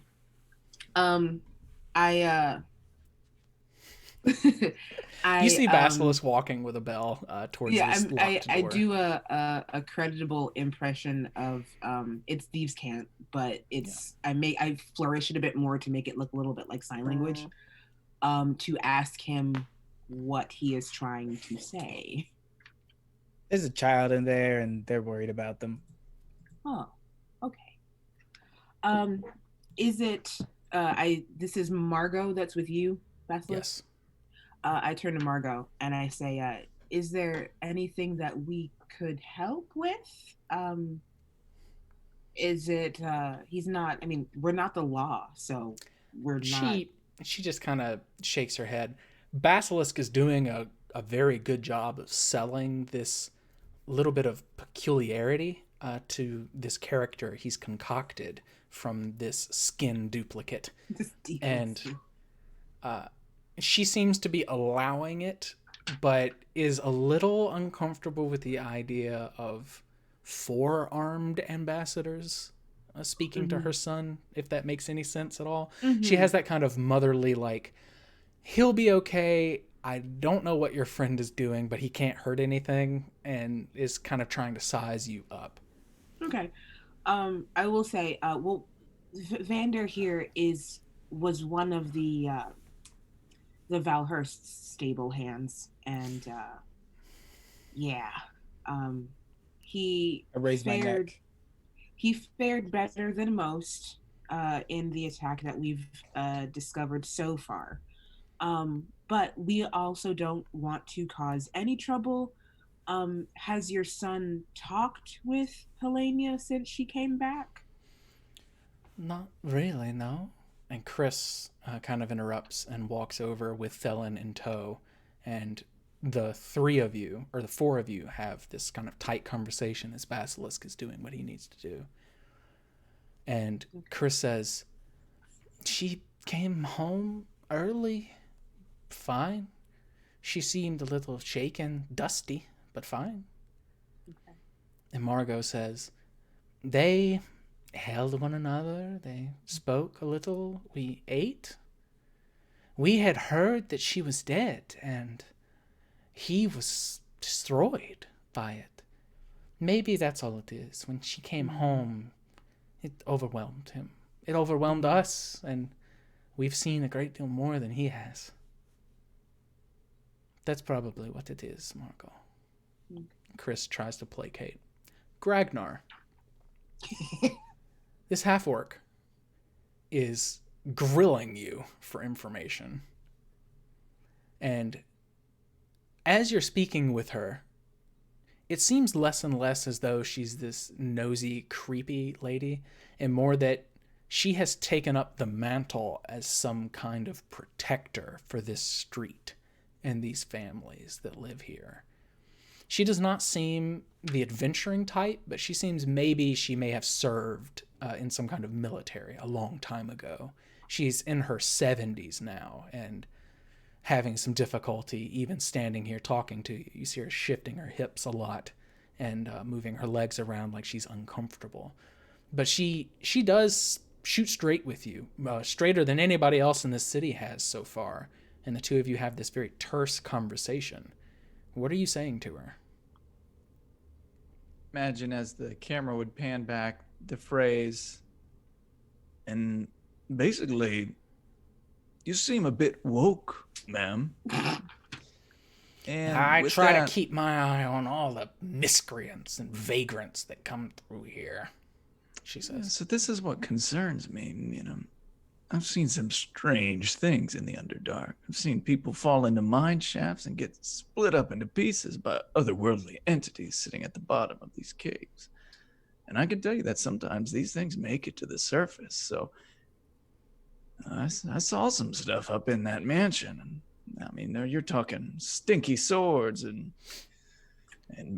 people's skin, decoy skins, just sitting on beds like it's a Tuesday afternoon. But She opens up what looks to be a clam with some kind of string wrapped around it to keep it closed. She unfurls the string and pinches out some tobacco and sniffs it and offers you some as you're having this conversation. Finely ground tobacco. And she says, I've not seen anything batshit crazy like that. Oh, well, Ajax wouldn't have it. And the cat meows. No, I respect you and Ajax and all that you're doing here for this community, and that's why I'm here, ma'am. I'm looking for honest folk around these parts to kind of tell us what they've seen, to just that way we can get down. I mean, you know how long and drawn out these processes can get. The Watchblades will never come to the end of it. I hear what you're saying. Yeah, they send us down here so that they don't come knocking on these doors. I mean, you saw what my friend did to that door. You can't imagine what the Watchblades are going to do when they want answers. I can imagine. Fucking Watchblades, she says. And, you know, when they start asking questions, whew, boy, they get into business that, frankly, people like you and good, respected, established members of these communities, they really don't need those kind of, you know, that stress down here, especially when you're looking out so great for the people already here. So that's why I really need to know if this, if that young little girl was walking around here, if you've seen her. I mean, we can just go file a quick report, and this will be over in a matter of minutes. She runs her dark, almost slate gray fingernails across her chin, some scabby little mark there, and says, She came home after the explosion. Okay. I imagine she was shaken. Did she do anything strange while she was here? She didn't do anything strange. She kind of looks down the street and looks around and sees there aren't a whole lot of people there. And she leans in conspiratorially and she says, she didn't have any clothes on. She went into the backyard and got dressed. I had thought maybe... And she stops for a second, and from the dour expression on her face, you can imagine where her mind may have went at one point. But she didn't seem shaken or upset, just clothless, covered in dust. Clothless, dust, you say? Like the explosive dust, like a debris? Oh yeah, the fucking dust went everywhere. There's some of it still over here on my bushes. My petunias are covered in dust. Oh gosh, and She the shakes city's never going to get around to cleaning that, and they're going to take your money anyway, won't they? Taking my money like thieves. Taxes. She spits. Ridiculous taxes. I can't understand that. Now this is going to seem like a strange question, ma'am, and I need you to answer it as honestly as possible so that I can get to the bottom of this. And I understand that it might be a little out there, but like I said, you seem very vigilant. You didn't happen to see a seam running down her back, did you? Now, up to this point, I thought we were having a conversation with some merit. Now, what in the hell are you talking about? A seam! A seam in her back! Together, but he has a very straight face, and he says, ma'am, you know that these watch blades, they ask very, very strange questions, and I'm simply passing them along. And if you She came home after the explosion. She wasn't wearing any clothes. I thought maybe someone had hurt her after she left, between here and there. But she didn't This have a scratch morning, on her? she came out and got tea like always and said hello to Ajax, who was a little shit to her, I might add. You say Ajax is pushing his head against your boot. She said that she was gonna go try and get work, and she left. This cat of yours seems pretty well behaved. Is he usually like this with her? He can be temperamental. He's getting old. She reaches out her foot and lifts him like a spaghetti noodle where the legs don't actually leave the ground, but lifts him up a little bit and then lets him back down. Normally, he's super sweet to her, but I don't know. He wasn't having it this morning. She drank her tea, asked me how everything was going, said that she was going to head over to that wherever the hell place, that Varspin family, whoever it was that Chris worked with. She was a kid. Gonna go over there and see about new work.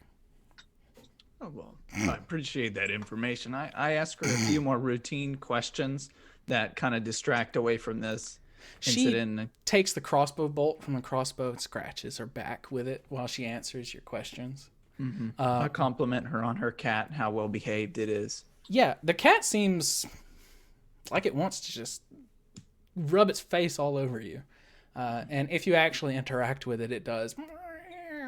Yeah, sure. This kind of bluish gray cat. It seems super loving. You know, most of the cats we get down in the Underdark, they're either dead or hairless, so this is kind of nice, not gonna lie. Uh-huh. Well, you have a great, pleasant evening, ma'am. And if you see anything else strange, and you can meet us. You just give us a call, whatever that means. She plucks the cat from you and puts it kind of on her shoulder, where it languidly like noodles down her arm until it's hanging like it's gonna fall. And she says, "All right, but don't give them any grief and stop kicking in fucking doors!" She screams into the house. Totally agree, ma'am. Thank you so But much then for your time. she nods at you with sliver of like well-earned respect, and then goes back into her house. She closes the door. And I kind of look across the street, see if I see anything strange, anybody coming in or out. And I guess I'm not in the cross street. I'm at the doorstep, right? You're in the middle of the street. She In the met middle you of the street. halfway. Yeah. Okay, well, I glance around, look for any floating robe people, and then I would like to go back into What the is your home. passive perception? That's not very high, but it's higher than I rolled last time. Let's see, passive That's why I'm 14. taking it. It's a 14. A 14 is respectable. You do not see anything like that. You do see a floating eye Motherfucker. You again. just What do you want? over the eave of the house. Ragnar. You hear. What do you want with me, you floating-eyed son of a bitch? The eye pops like a bubble and is gone. I thought I got enough sleep last night. I guess I'm... Well... Was Ajax around? It's all this psychic knife making. Yeah. No, she took Ajax inside with her. Damn. All right, well, I guess I'd like to go back in the house. I will knock. Basilisk. You're standing at this kid's door when you see Savvy, Thelen, and these two worried mothers open the door for Ragnar, who they begin chatting to themselves. But it gives you a chance at this door to hear that there is someone inside. The gentle squeak of like a feather bed on old rails is that someone's sitting in a bed. But other than that, you don't hear, smell, or sense anything. Who was last talking to the when I left? Who had addressed the two women? Savvy. I think it's Savvy. I would like to give her the information that when she arrived, that she was naked, Perf. covered in. You're muted. Cool. I think she knows. Hi, hello. Yes, I know that now. Yeah, I look up because I've never heard Ragnar's voice in my head before. And I'm unmuted now, right? yeah, I was. Everyone's unmuted. Everybody knew what I was trying to. Yeah, I want to give No, you no, the no. information. You were I got. unmuted. You're good. You sounded perfect. Oh, she You're was doing muted. great. Oh, okay. I Yes. was muted. You're perfect, Oh, okay. Justice. I looked down after I pressed the button. I was like, did I press it? Why does it say I'm muted now? We love you, Justice. Technology. Yeah, I give a weird look around, like there's a bug was on my hair or something. And I look at Ragnar and I just give a very a barely perceptible nod of understanding. So you said I can hear just the barely noticeable squeak. Basilisk considers the fact that it's a child on the other side of the door, and very gently leans against the door. I have a little friend out here if you'd like to meet them. It's a bet. We just wanted to make sure that you're okay. That's all. Do you tinkle the bell at all that you had? Yes. Okay, you kind of tinkle this So, bell and speak in this sing-song kind of soft voice. Make me a persuasion check. You can have advantage because you're using animals and toys. Aha! That's a nat 20. And this one I'm really good at. So then it's a total of 25. Ooh. Very, very nice. You hear the squeak of the bed as though someone very light got off of it and has come over to the door. And you hear like the of hands on the door. Mm-hmm. And it says, "A bat?" Yes, but it's a secret that I can talk. Can you keep a secret? A secret? Yeah. You see a shadow, like underneath the door, because it's got the big gap, you know, like he's peeking out. He sees your boots and stands back up. And you hear the latch open, and the door cracks a bit.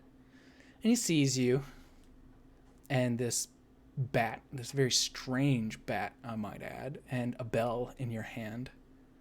And he says, "Who are you?" My name is Vander, and I'm here to make sure that everyone is safe. "We're safe," he says, very clipped and reserved. Good. I was at another place, and not everyone was safe, so I smelled something, and I got worried. I'm sorry if I scared you. "I hate the smell," he says, looking like out the corner of this very small hallway, maybe 3 feet, just big enough for the door. And he looks out towards this kitchen, living room, dining room area with laundry piled in one corner, a small kind of cut wooden table with a trough atop with a goat in it. "Hate the smell," he says. He opens the door like just a little bit more and creeps out into the hallway with you. And the bat's like hanging off of your arm, looking at him upside down, and he's looking at it and tilting his head like he's trying to look at it in the eyes. So I remember I said that nobody else knows that I can speak, so it'll be a secret. But I'll give you something if you'll keep the secret. Okay. And I'm gonna give him my bell. He takes the bell in his little fist. Like he doesn't want it to ring, like someone might take it if it makes a noise. I know what this bell sounds like. So if I walk by and I hear it, I'll know that you're okay. He nods. And he says, "We're not okay." Why aren't you okay? And I told you a secret. The bat holds its wings like I'm picturing Fern Gully style, like moving them back and forth. And he smiles and he says, "Helena sounded weird. How did she sound weird? It sounded bad. Oh, Like no. she was sick and like something was broke. And there was this sound and it kept me up all night." Can you describe the sound? He kind of turns and goes back into the bedroom, and he comes back out with a branch. You see the tip of it's sharpened like a spear. It's about this long. And he takes the end of it. We all did it as kids. He takes the little end of it and puts it between his thumbs and goes...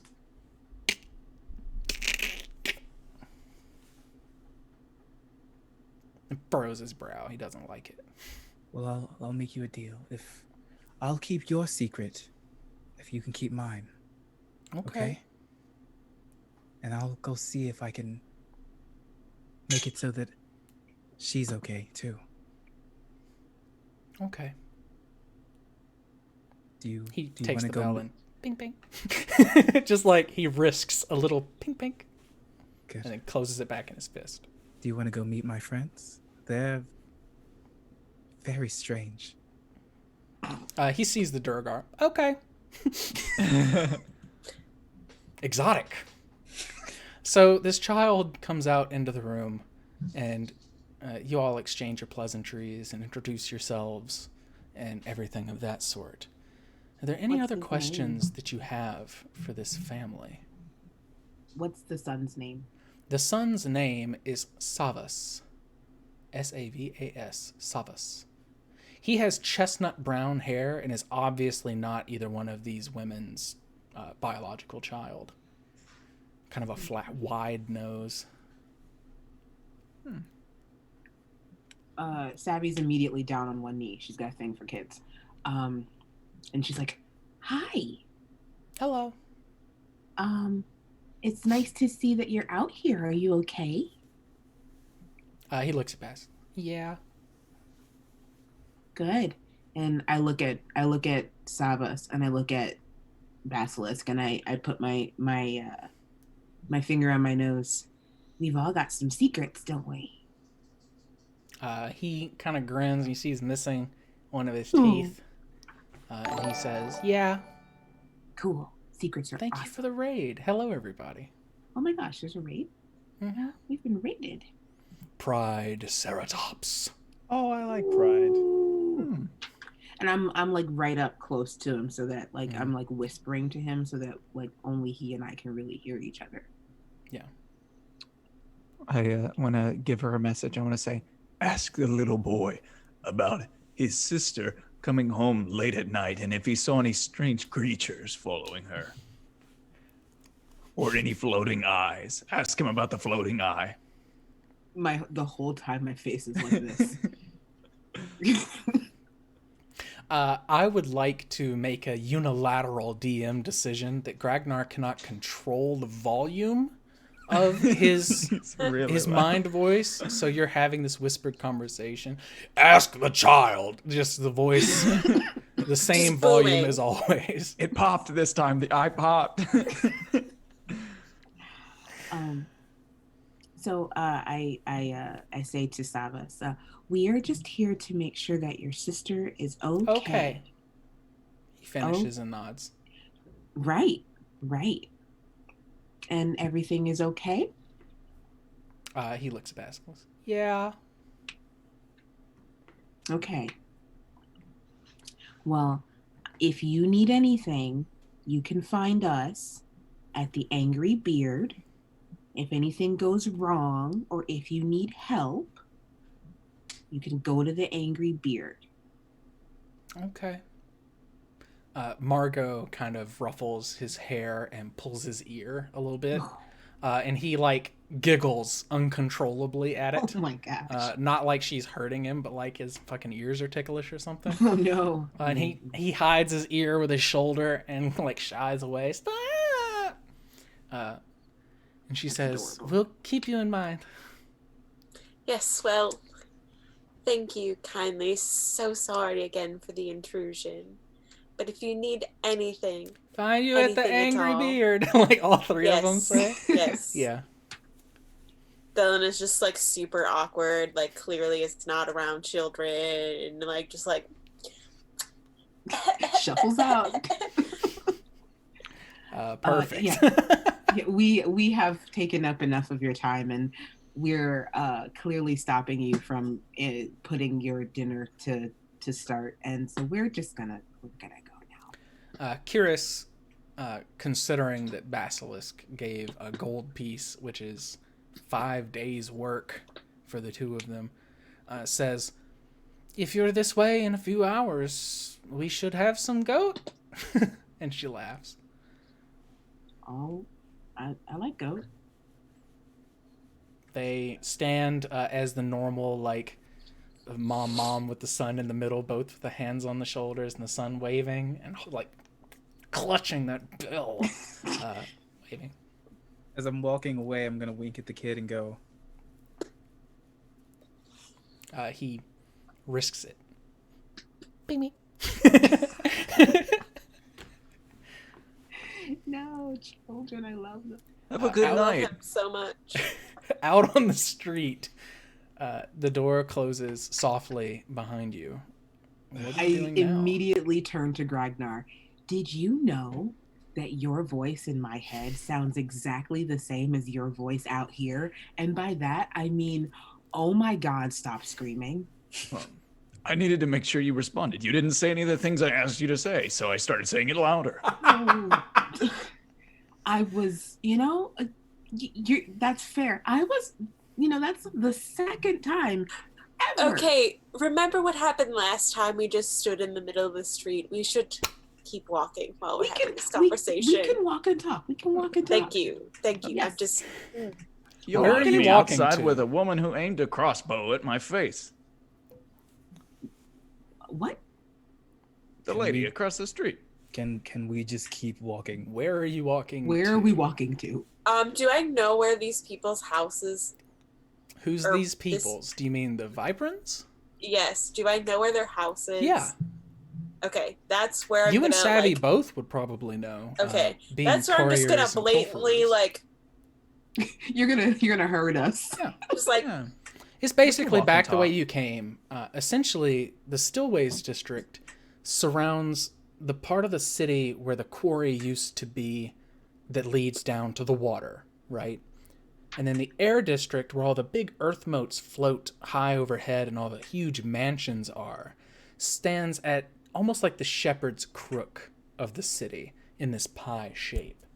So the Stillways district is like where all the runoff water goes, all the bad shit happens, and the poor people live.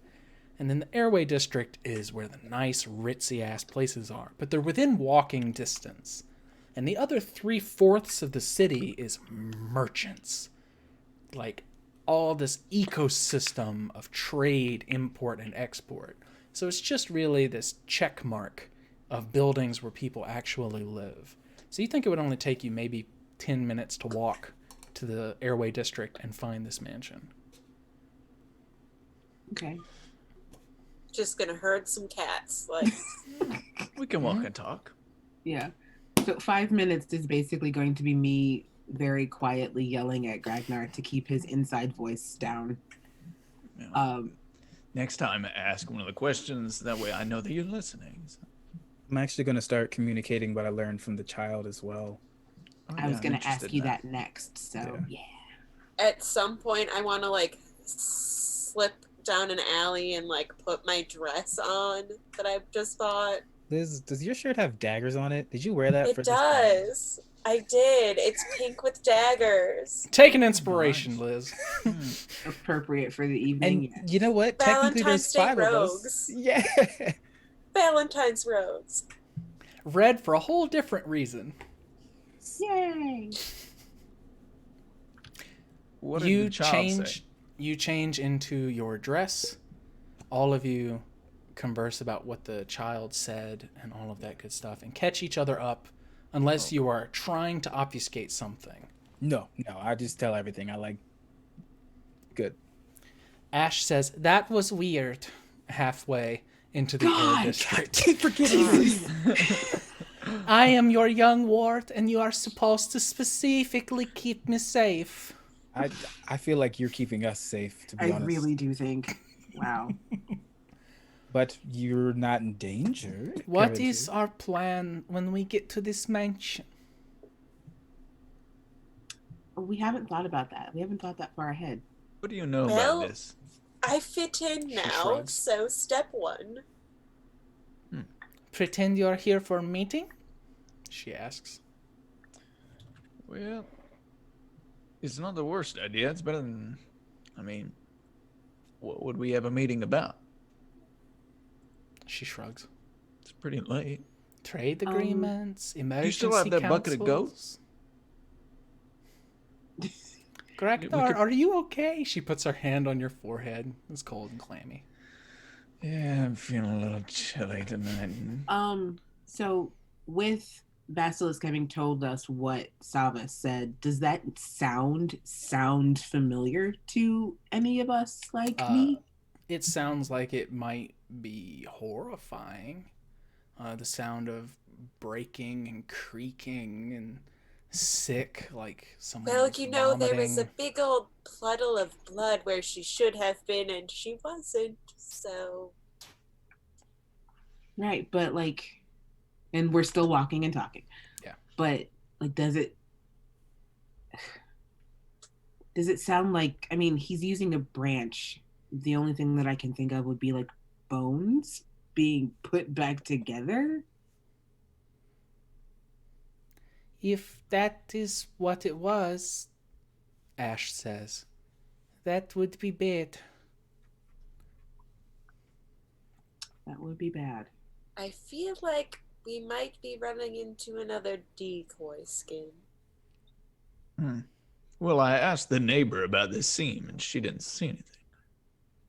Was there a seam on the original? I mean, something was in and out, right? No, there was no seam on the original. I don't think there was a seam. I love it that look- Ragnar thinks there's a seam. It's But my theory. It's my Justice working and theory. Ragnar. I don't. All I know is there was a pile of blood where she should have been. She wasn't. I just had this bit of skin. Apparently, she came in naked, and she's being weird, and we have bone stick cracking. Oh And- God. If she came in naked, maybe someone took her skin and was in it. See, now we're on the same page. We're being No, reasonable. no, I now. think Hey. I think that was the taken skin. Yes, yeah, that's the problem. What Yes. when Vander, when you do the thing you do, Mm-hmm. do you get crunchy? It's more so like, think like a balloon that expands or deflates, but it holds its form after doing so. I don't need a new layer on top, unlike these seem to. Like some kind of chameleon. You just change the outside, Yes, she asks quizzically. yes. But My sure- insides technically stay the same. Do your clothes change? No, that's the problem and why I've been wearing this armor for so long. Okay. So let's do a hypothetical. I mean, Ash, you're gonna learn some stuff about us while we are warding you, so it's okay, right, Vander? Like that she knows that. I am quite trustworthy.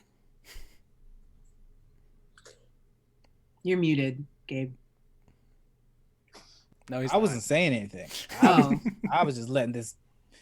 Maybe, Basilisk is having a real complicated moment with children because he really likes that one he just met, but this owl potential demon child, when I'm getting paid for it, it's a weird thing, but when I just meet him, it's dope. But gosh, he pops up like Wednesday Addams.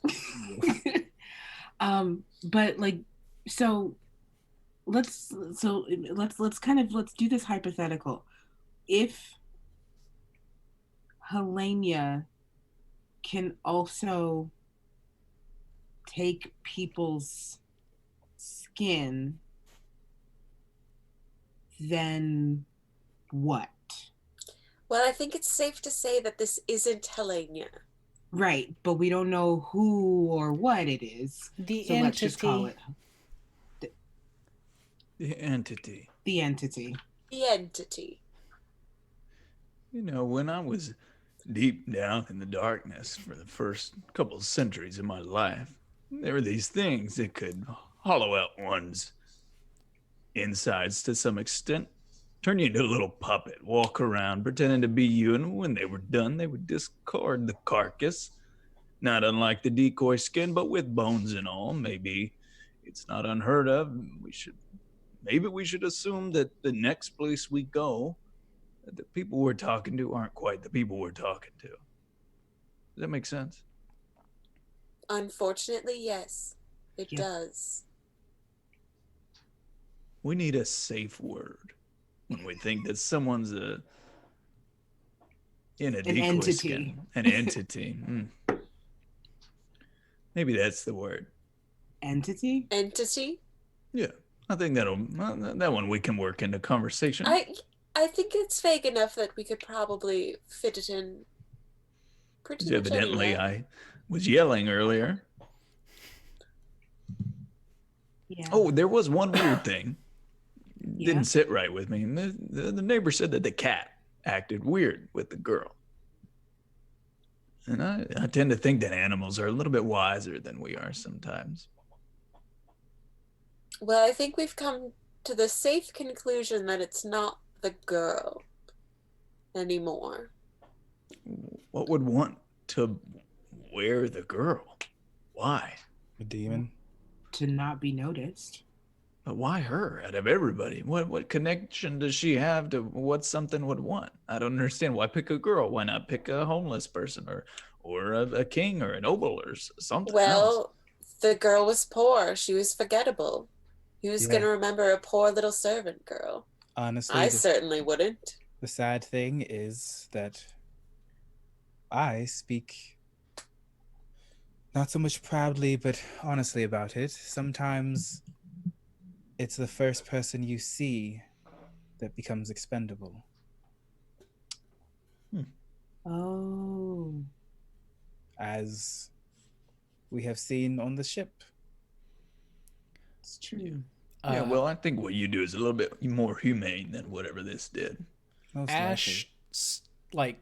slows kind of, and she says, "What if that thing I saw was eating them all? What if that's why it took the girl? It ate her last." Like scooped it out of the inside like a baked potato or something? It's possible. Felon, you were the one who poured over the room and went through the wreckage of the ceiling. There was no scooped out, no anything like that. She was gone, except for that I one would say clump she of was hair. she was just gone, right? All of it. You found pieces of other people. She was gone, other than that one thumbnail tuft of scalp with hair on it. I don't think whatever it was wanted to be found. I think it wanted the most forgettable face it saw. A guard, a noble. They have roles, people that know them, but who's going to know a servant girl? I don't think we were meant to find this little piece. But she's got such identifiable hair. Maybe that's just us being lucky. Yes, I think it's just luck. Hmm. Or that whatever this entity is, whatever plane it's from, it doesn't give a shit about hair. It doesn't notice hair. Maybe. You approach a stately manor that looks like it was built to serve as some type of municipal building more than an actual palatial domicile. It's minimalist and stately, but it was obviously a reclaimed building of some kind. And you know this place is where the Viperins live. This is Viperin Manor. Mainly because there is also a plaque on the side that says the Viperin Estate and has a series of numbers that identify it as a diplomatic house. Diplomats that visit Wuhan may stay here for free with the nobles who live there overlooking things.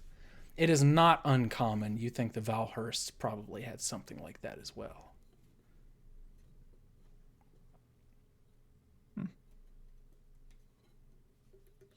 Well, Thelen, this is where this is your area of expertise. I suppose it is. And I'm just gonna sigh and take a little knock, knock, knock at the door and kind of shove my bags at Basilisk. Ragnar, you are a Duragar. Your people are smiths and battle hardened from years of the hostile environments. Chuck my sword at Gragnar. Like just I wasn't correcting you, but make Ragnar, them look like my troop. what you see is that there are 2 war horses out here, fitted by obvious veterans or mercenaries, sellswords, important battle-hardened people. You can tell that from a glance. The horses' flanks are covered in thick, heavy, boiled leather. They have breastplates on the front to protect their neck and their chest. These are true-to-life trained war horses. Do they look like visitors, or do they look like they live here? They look like visitors. Otherwise, they would probably be stabled somewhere else. They're just tied haphazardly to a lamp post right outside the house. Seems somebody's already got business tonight. Maybe our meeting's already been scheduled. Felon, tap, tap, tap. You tap on the door.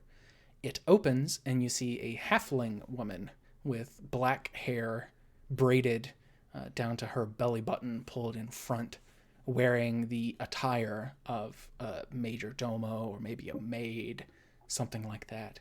She seems a little short of breath and a little short of patience, though she tries to hide it admirably when she says, "Hello."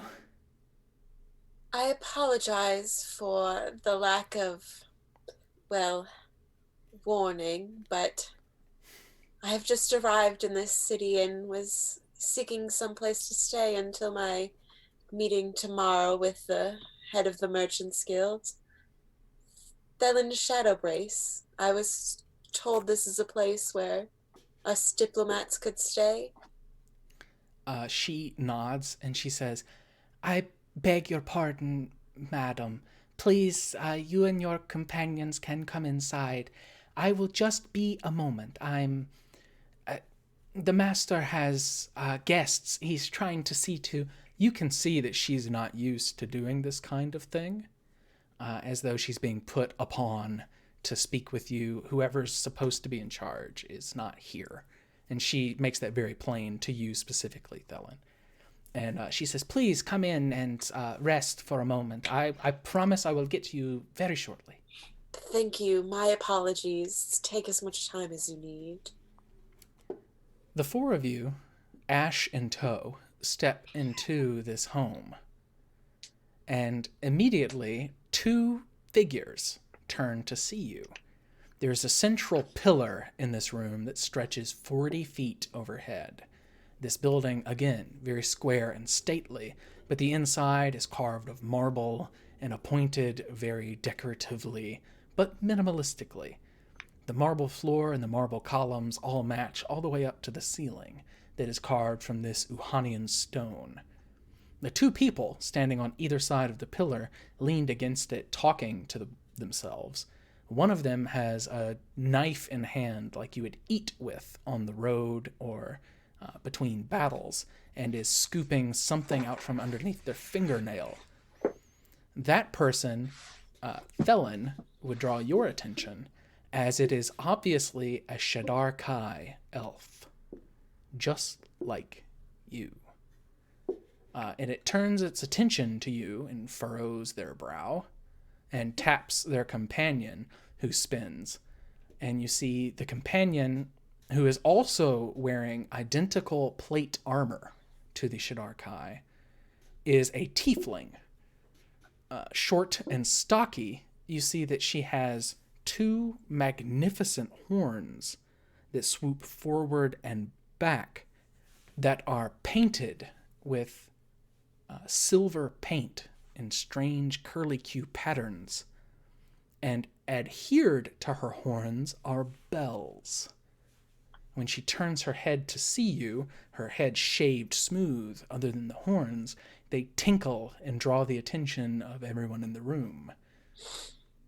She looks at the four of you with black eyes and cuts her eyes over to Ash, and sizes her up as well, like she's taking measure of each of you in case she needs to kill you. That is the vibe you get from this tiefling woman.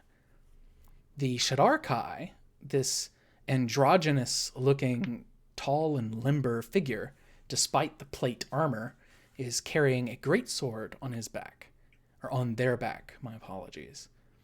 And they, with this furrowed brow, put the knife back in their belt and step forward specifically towards you, Thelen, and says, "Greetings.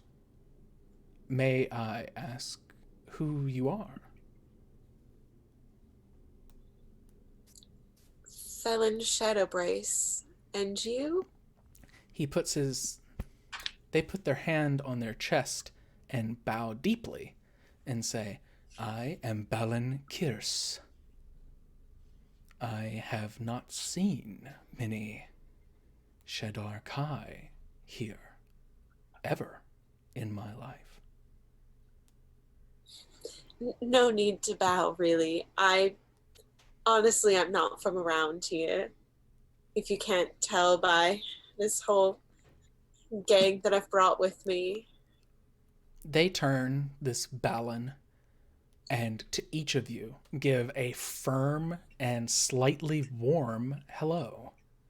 Greetings. Well met. I am Balin. This is my friend Seema. Yeah, the tiefling says, and bars filed teeth. Seema, she says, and shows her teeth and kind of cackles to herself. This is Savvy, my handmaiden. Gragnar, my man-at-arms, and Fandrin, he keeps my horses. And this is my young ward, Ash. I am a young ward, Ash says, loudly. I can see that. Oh, Lady Thelen, you jest. My name is Vanda. I'm so sorry. I apologize. I'm not good with names. Who here is trained in insight? I believe I am. Yeah. The three of you make me an insight check. 4. All of you make me an insight check, please. Ugh. It's not okay. Could be better. 10. 13. 22. I got a nat 1.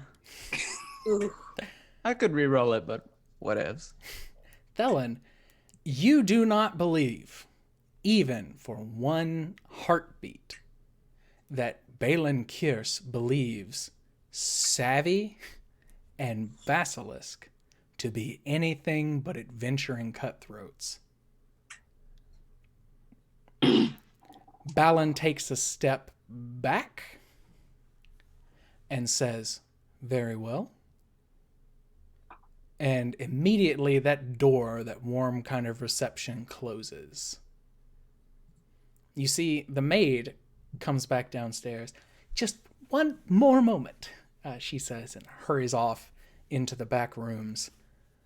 And Seema, this tiefling, shakes her head, and all the bells on her horns tinkle and clatter. And she says, it doesn't seem like they were prepared for us at all. Why did they call us here in the first place? She kind of throws out over her shoulder as she goes back to this pillar. And Balin says, we have been waiting a while, to the 4 of you. And Ash is like poking out from the corners, like, young ward, like she wants to say it again. But he's pretty much ignoring her. And Balin says, we have been waiting a while. In Elvish, I'm gonna try to just talk to Balin. I know Basilisk can understand me, and Savvy too, I'm assuming. And just say, I apologize for the ruse. You can never be too careful in a city full of snakes. Such as this. Seema laughs. She obviously understands too. And Balin nods darkly, but does not kind of drop that bristliness of being lied to on first introduction. And he says, I understand, in common. Decorum dictates that I would not hold something like that against you. But, and he lets the but kind of linger and fade off. And you see that some of the servants come with water, and they offer you all glasses of water with ice in it, actually. Something of a luxury around here, considering how warm it gets. And one of them kind of lets slip, they say, we're so sorry, the Majordomo is gone for the night, and we are trying to keep up. We did not expect so many visitors. They give you all water and scuttle off back into the kitchen. And you see the maid come out, clap her hands together, bow, and say, the Lord will see you now, Masters Kierce and Seema. And they turn and begin to head up the stairs. Balin cuts a glance back at you, Thelen, and his eyes are slightly narrowed, but you can see there is that little bit of understanding. Like, the city may not be all it seems to be, and he knows that. Gragnar and Savvy, can the two of you roll me history checks, please?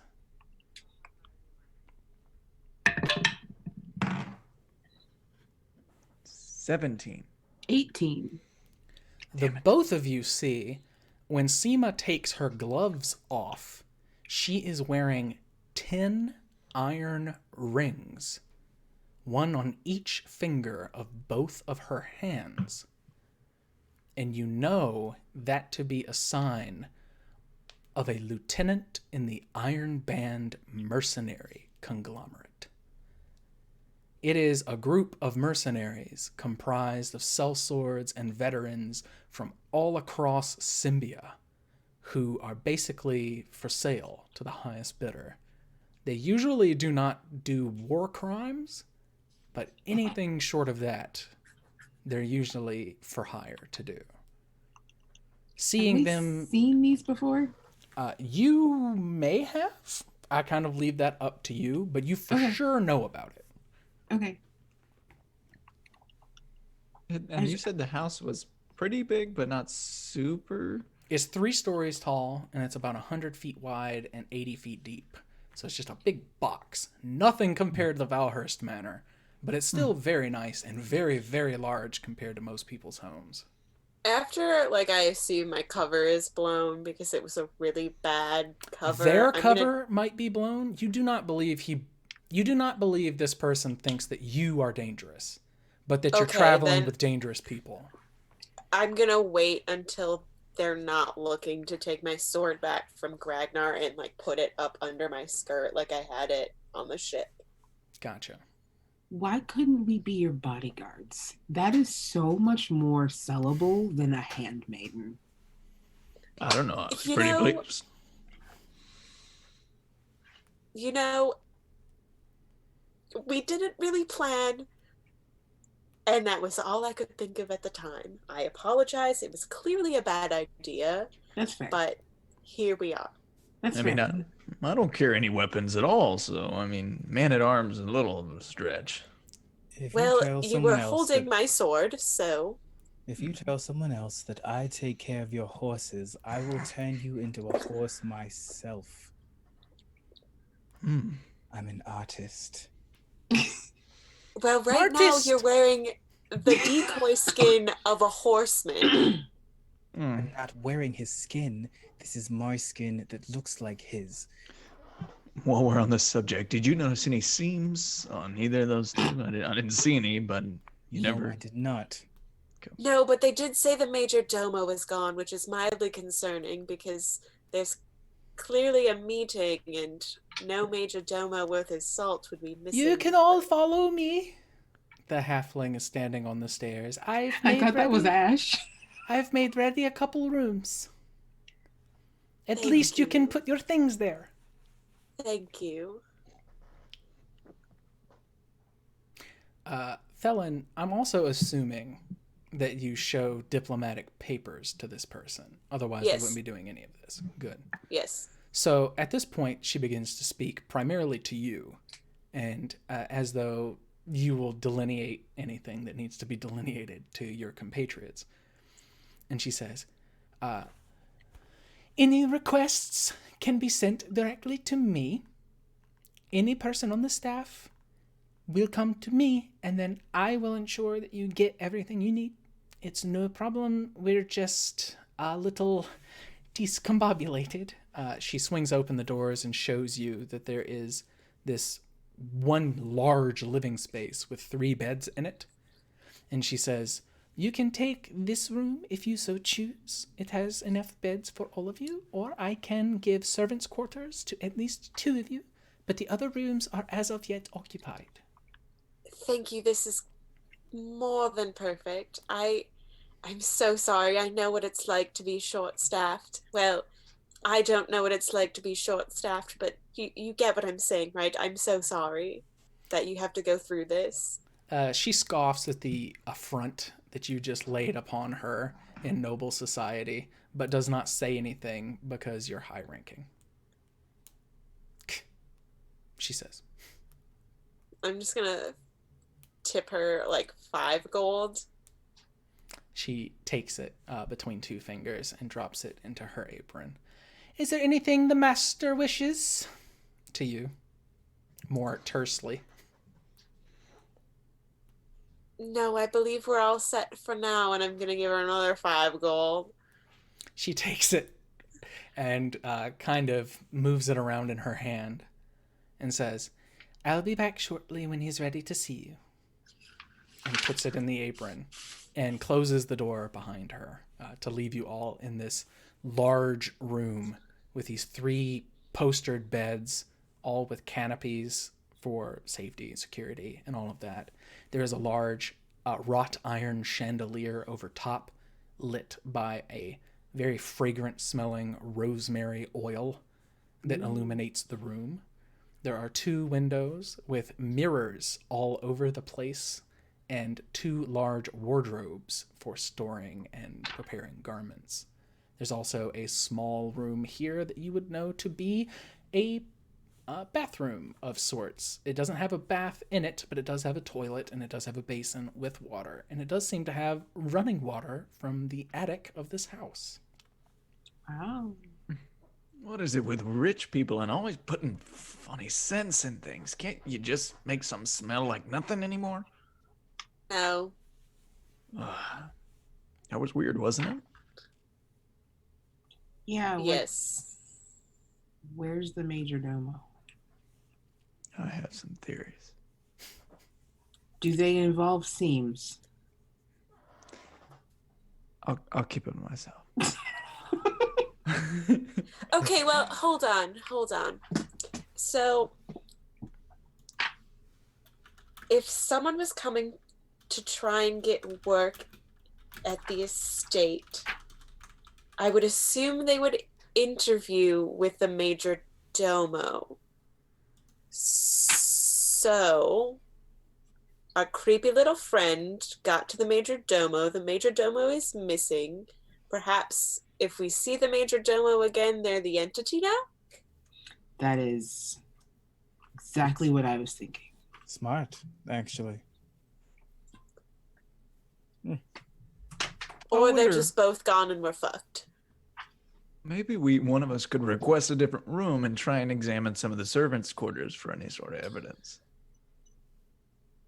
Well, that's unfortunately up to you. I'm a little stuck here now. Well, if we're concerned about finding these things, when I had the blade, it responded well to flame. The blood of this creature reached out to the flame. I would like to extend to you, Basilisk. If you want to prepare the blade to not reek as per normal, you can certainly have done that during your long rest. Thank God. I appreciate you. Just carrying it into the dining room, no. Carrying it into the mansion if it's not prepared to not smell horrible, no. Yes. Okay. But if you want to wrap it in an oilcloth or something like that so that it does not reek, you can totally have that with you. Yeah, I'd want to clean this thing up. I don't want demon blood around me. Did you want to have It's cleaned the blood stanky. off of it? Yes, preferably. Okay. What did you do with that demon blood? Probably in a rag in my satchel. Okay. Yeah. We can't really put a flame to people, but a torch isn't uncommon, especially during night. Or a candle. There's a Candle tap, tap, tap, tap, tap at the door, and it is swung promptly open, and 2 servants come inside, one a human and one a halfling. Both of them have linens and robes and things like that, and they put them on each of the beds and then bow. Thank you. And next time, wait until we say, come in, please. No, we have orders to bring it straight in. And then they Thank leave. you. I'm going to go Karen in a little bit. Next Speak time to you your should manager? be naked, Gragnar. No, because I don't want to Felon. look for a seam. Felon, in in noble society, especially when you're basically asking to crash at someone's house, usually it's more of a you can fucking stay here, but you follow my rules sort of thing. So this is a bold kind of assertion that you're in someone else's house. This is not uncommon. This does not raise up red flags for you. Okay. They leave, and you're left to your own devices. And then Ash says, "Didn't you want to ask them things?" So, who wants to try and get in the servants' quarters? There are 3 beds? Yes? Well, 3 big, wide poster beds, yes. And there are 5 of us. I'll do it. I'll do it. As will I. I'm not I'll just picky. do it. perhaps our young ward could become an owl. Young Ward, she Thank says. you, young ward, and maybe fly around on the outside, check on some of the windows. I will fucking do it, she says. Oh, She goes thank, over to the door. Christ. She lifts her thank foot. the 9 hells. She lifts her foot up to her chest and kicks the window open. It swings open. It's made of wrought iron. Okay.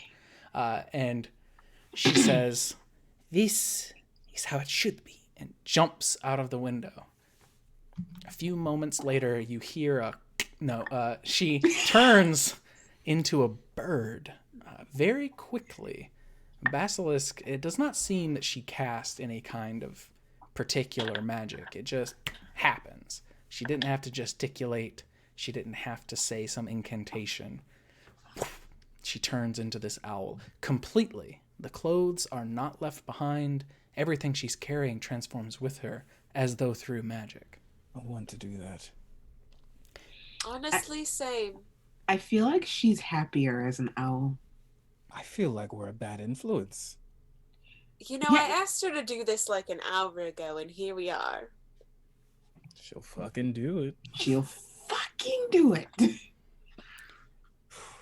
I mean, anyway, I will volunteer to infiltrate the servants' quarters. I'm not picky. As will I. Well, I guess I can gonna- check this room. Pick a robe up and offer it to Gragnar. I'll go into the bathroom and change into this nice pampered robe because armor is basically wasted on me anyway. And I want to wrap one of the towels around, like when I get out of the shower, where it's like kind of like one of those tall things. And I guess I'll walk behind the Sabby and Basilisk, and in case they ask questions, I'll just say I was looking for more towels. Okay. The servants are just outside the door. I'm gonna go and be Damn. like, "Excuse me, Yes. I'm sorry. They look You know- confused at why you would apologize, your ladyship. They offered us more rooms for the rest of my people, and 2 of them would like to take you up on that offer. It's a little cramped in here with all of us." Bustling by, you see the maid who met you at the door. And she says, "The rooms? You changed your mind? Okay. 2? Both?" Yes. And she turns on her heel and follow me, and begins to lead down the stairs, across the house, past the kitchen, past the dining room, Oh dear God. into the servants' quarters, which are up right above the kitchen. There is a chimney that kind of comes through the floor from the kitchen that throws the smoke out of the roof. And she says, 3 levels here are servants' quarters, and they're on the 2nd floor," and comes up the stairs with you. She seems to brighten without being in Thelen's company, and says, "My name's Bali. It's a pleasure to meet you both. If you need anything, we're not going to serve you here, but just get someone's attention, and we'll be happy to see to whatever you need." Thanks a lot. She's a piece of work, eh? She's not as prickly as she looks. The pleasantries come honest. Looks or sounds or says or jabs with words. She laughs. I know the type. It's fine. The rooms here are a little better than you might expect, actually. They're reserved primarily for people who help the nobility and these fucking diplomats all the time. But they're appointed as well as the rest of the house, these 2 rooms that you're given. It's mainly the location that's not great. And she says, anything at all you need, please do not hesitate to get me. I actually, I do have a question for you. Of course. She wipes her hands on the front of her apron. How long's your major domo been gone? We don't know where he went. It was last night sometime. He must have gotten sick. They said he went to see the physiker, but he's not come back. Okay. And then we are actually here because there was I assume you heard about what happened at the Valhurst. Oh, yes. That was absolutely terrible. Horrible thing. Mm-hmm. Well, we were made aware of a survivor of the incident who The girl. Yeah, the one with the strawberry hair. Yes. Yeah. Pretty little thing. She seemed all right. Did she we just left her house a little while ago and they said that she came here looking for work. Did she meet with your major domo last night? I believe so, yes. It was late when she got here, or early, really. Mm-hmm. Pretty early for most people, but we were up and about, preparing things for the night. Okay. They spoke for a little while, and she left, I think. Okay. Not sure if she's supposed to be back today, maybe tomorrow. Okay. But Master Viprin says that she made a great impression, and we are taking her on. But that was after... Yeah, that was after the Major Domo had left. Okay. All right. Thank you. That was very helpful. And I press a gold piece into her hand. She like smiles. I got enough from your ladyship. Thank you so much, though. Well, keep it anyway. You're too kind. Sure. Yeah, if we need anything else, I'll be sure to, you said your name was Bali? Mm-hmm. Cool. Master Viprin will probably be ready to receive you along with your ladyship in short order. So perhaps come back through the kitchen and wait down there. I'll have some people bring maybe wine. I love maybe wine. Ha! I smiled. She laughs. You two have a moment. It's a moment. All right. That's me done. Outside this house, a peculiar owl circles, peering through windows. Darkness, darkness, darkness. Until it gets to the top floor, the study, where it perches on the outside of the window and peers in. The 2 mercenaries you saw ascending the stairs stand opposite a mahogany desk with a well-appointed gentleman seated behind it, crossing his fingers in contemplation. We've never moved that many Iron Band for one purpose. I want them all, the nobleman says. All of them. Now. That's not how this works. What purpose do you have marching that many people into this city?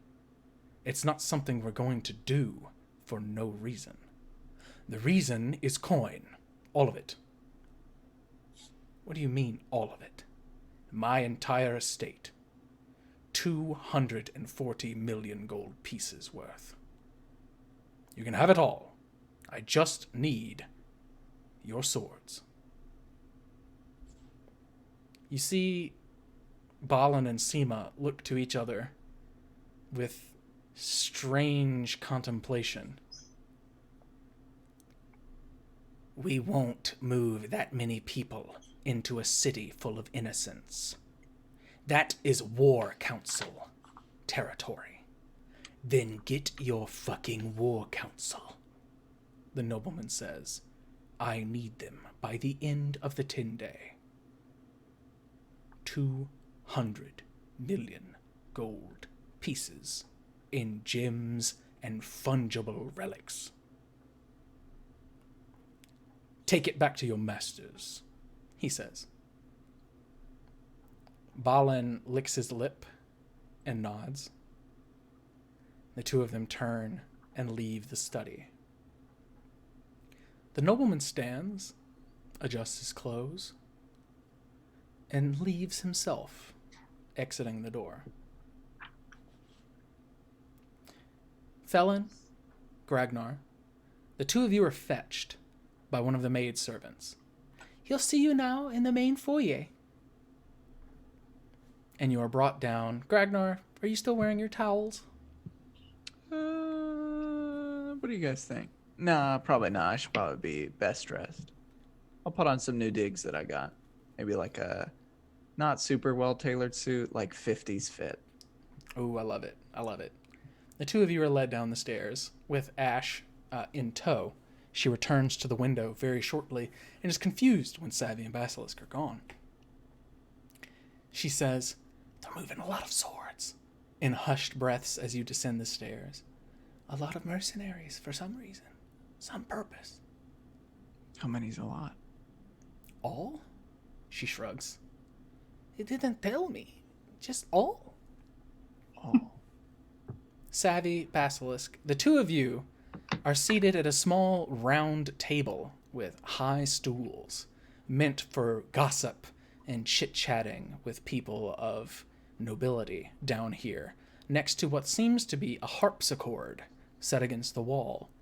Opposite of it, there is a large hearth burning some kind of fragrant pale wood. You've been served wine and cheese and cured meats and are given all of the things that you would expect from a very polite upper society. Down the stairs, you see Gragnar and Thelen in the company of one of these maids. Shortly thereafter, you see the head maid walk down. "Introducing his lordship, Master Verpin." And stepping down the stairs, rounding the corner, you see an older gentleman in his 50s, maybe early 60s at the latest, with almost stark white hair and a 5 o'clock shadow that looks left that way purposefully, wearing immaculate clothes. He does a simple bow with his head and waves his hand almost dismissively. He is the master of this house. That much is more than plenty. When he looks up and sees Basilisk, his eyes go wide. And that is where we are going to end tonight's session. Oh boy. Uh-oh. Oh boy. We did it! That was a No, good wait. one. It wasn't the women that was the issue. It was here that was the issue wearing this flesh suit. My bad. His eyes go wide! I think we have found a trail of decoy skins now. Entities are everywhere. If you are curious, dear watchers or listeners, next episode we'll start with a recap from the perspective of the entity. Oh. Oh shit! That's exciting. Oh, and also Also, real quick, would we have passed Balin and Seema as like They came down for before you. us? Oh shit. Okay. Yeah. Unfortunate. But that is our episode tonight. Thank you all so much for coming and boy. watching. Happy Valentine's Day. We ran a little long tonight, but it felt a shame to end things early or rush these fantastic players. We will pick up next week, hopefully with a full crew, but things do happen, and I hope you can all extend some love Critical Bard's way. At Critical Bard on Twitter is the best place to find him. Tell Omega he's fantastic, and have a happy Valentine's Day. He deserves it. Yeah. Justice, what's up? How'd you like the session? Anything crazy going on in your life? I liked it a lot. Nothing super crazy, busy, but good busy. So always enjoyable. Ragnar Looking busy. forward to seeing the slow description of whatever this is, slowly putting on a decoy skin like a pair of floppy pants. But I imagine that's probably not how it happens. Probably not. But yeah, super. I'm glad we got to play tonight. It was a lot of fun. I'm glad too. Latia, what's up? How are you? Did you like the session? What's going on? Yes, I'm very glad that I was feeling better this week. I think all of us have felt a little terrible, so it's good man. that we got as many of us together as we Yeah, did. like, I'm still not 100% better, Mhm. but like last week, like the shenanigans, if I had been a part of them, I may have actually died. Well, we're glad to have you back this week, and it fit so seamlessly. It was so good. I loved it. Thelen, Liz, how you doing? You hanging in there? Yeah, man. Not only did you not robot tonight, Liz was the host of our Zoom call and had was no so nervous. problems. Yeah. Nice job. Yeah, whatever sacrifice you made was enough tonight. Oh, thank It God. was the goat. It was the goat. The goat. Or, you know, the fact that Thelen doesn't know how to interact with children or poor people or servants or, you know, other Shadarkai. What's that? Who knows? Well, you're going to be out of your depth sometime, like Ragnar all the time. Yeah, I'm great with children. They just have to be born below the surface. It's fine. They have to know what crystals taste like. Yep. Gabe, how are you? How was Basilisk? Did you like I'm the good. session? What's up? This was a lot of fun. I think so. I didn't have a whole bunch to find for Basilisk's backstory because I kind of wanted to figure it out, and I loved the interaction with the child today because I think it has got me start like moving some gears in my head. Like maybe there is a reason that Basilisk treats every grown person like a monster, but this scared child is something that he wanted to give a sense of hope, which is very uncharacteristic, but then it stayed. So I'm like, why? Like he broke disguise for the child, which is not something he would do for people. Mm-hmm. So that was a lot of fun. You set up something really good with that. Seeing those kind of little interactions are always great. How people interact with little kids, animals, and the elderly. And we got all three tonight, and they were all three fantastic. Yeah, we did. All three fantastic. Thank you all so much for coming.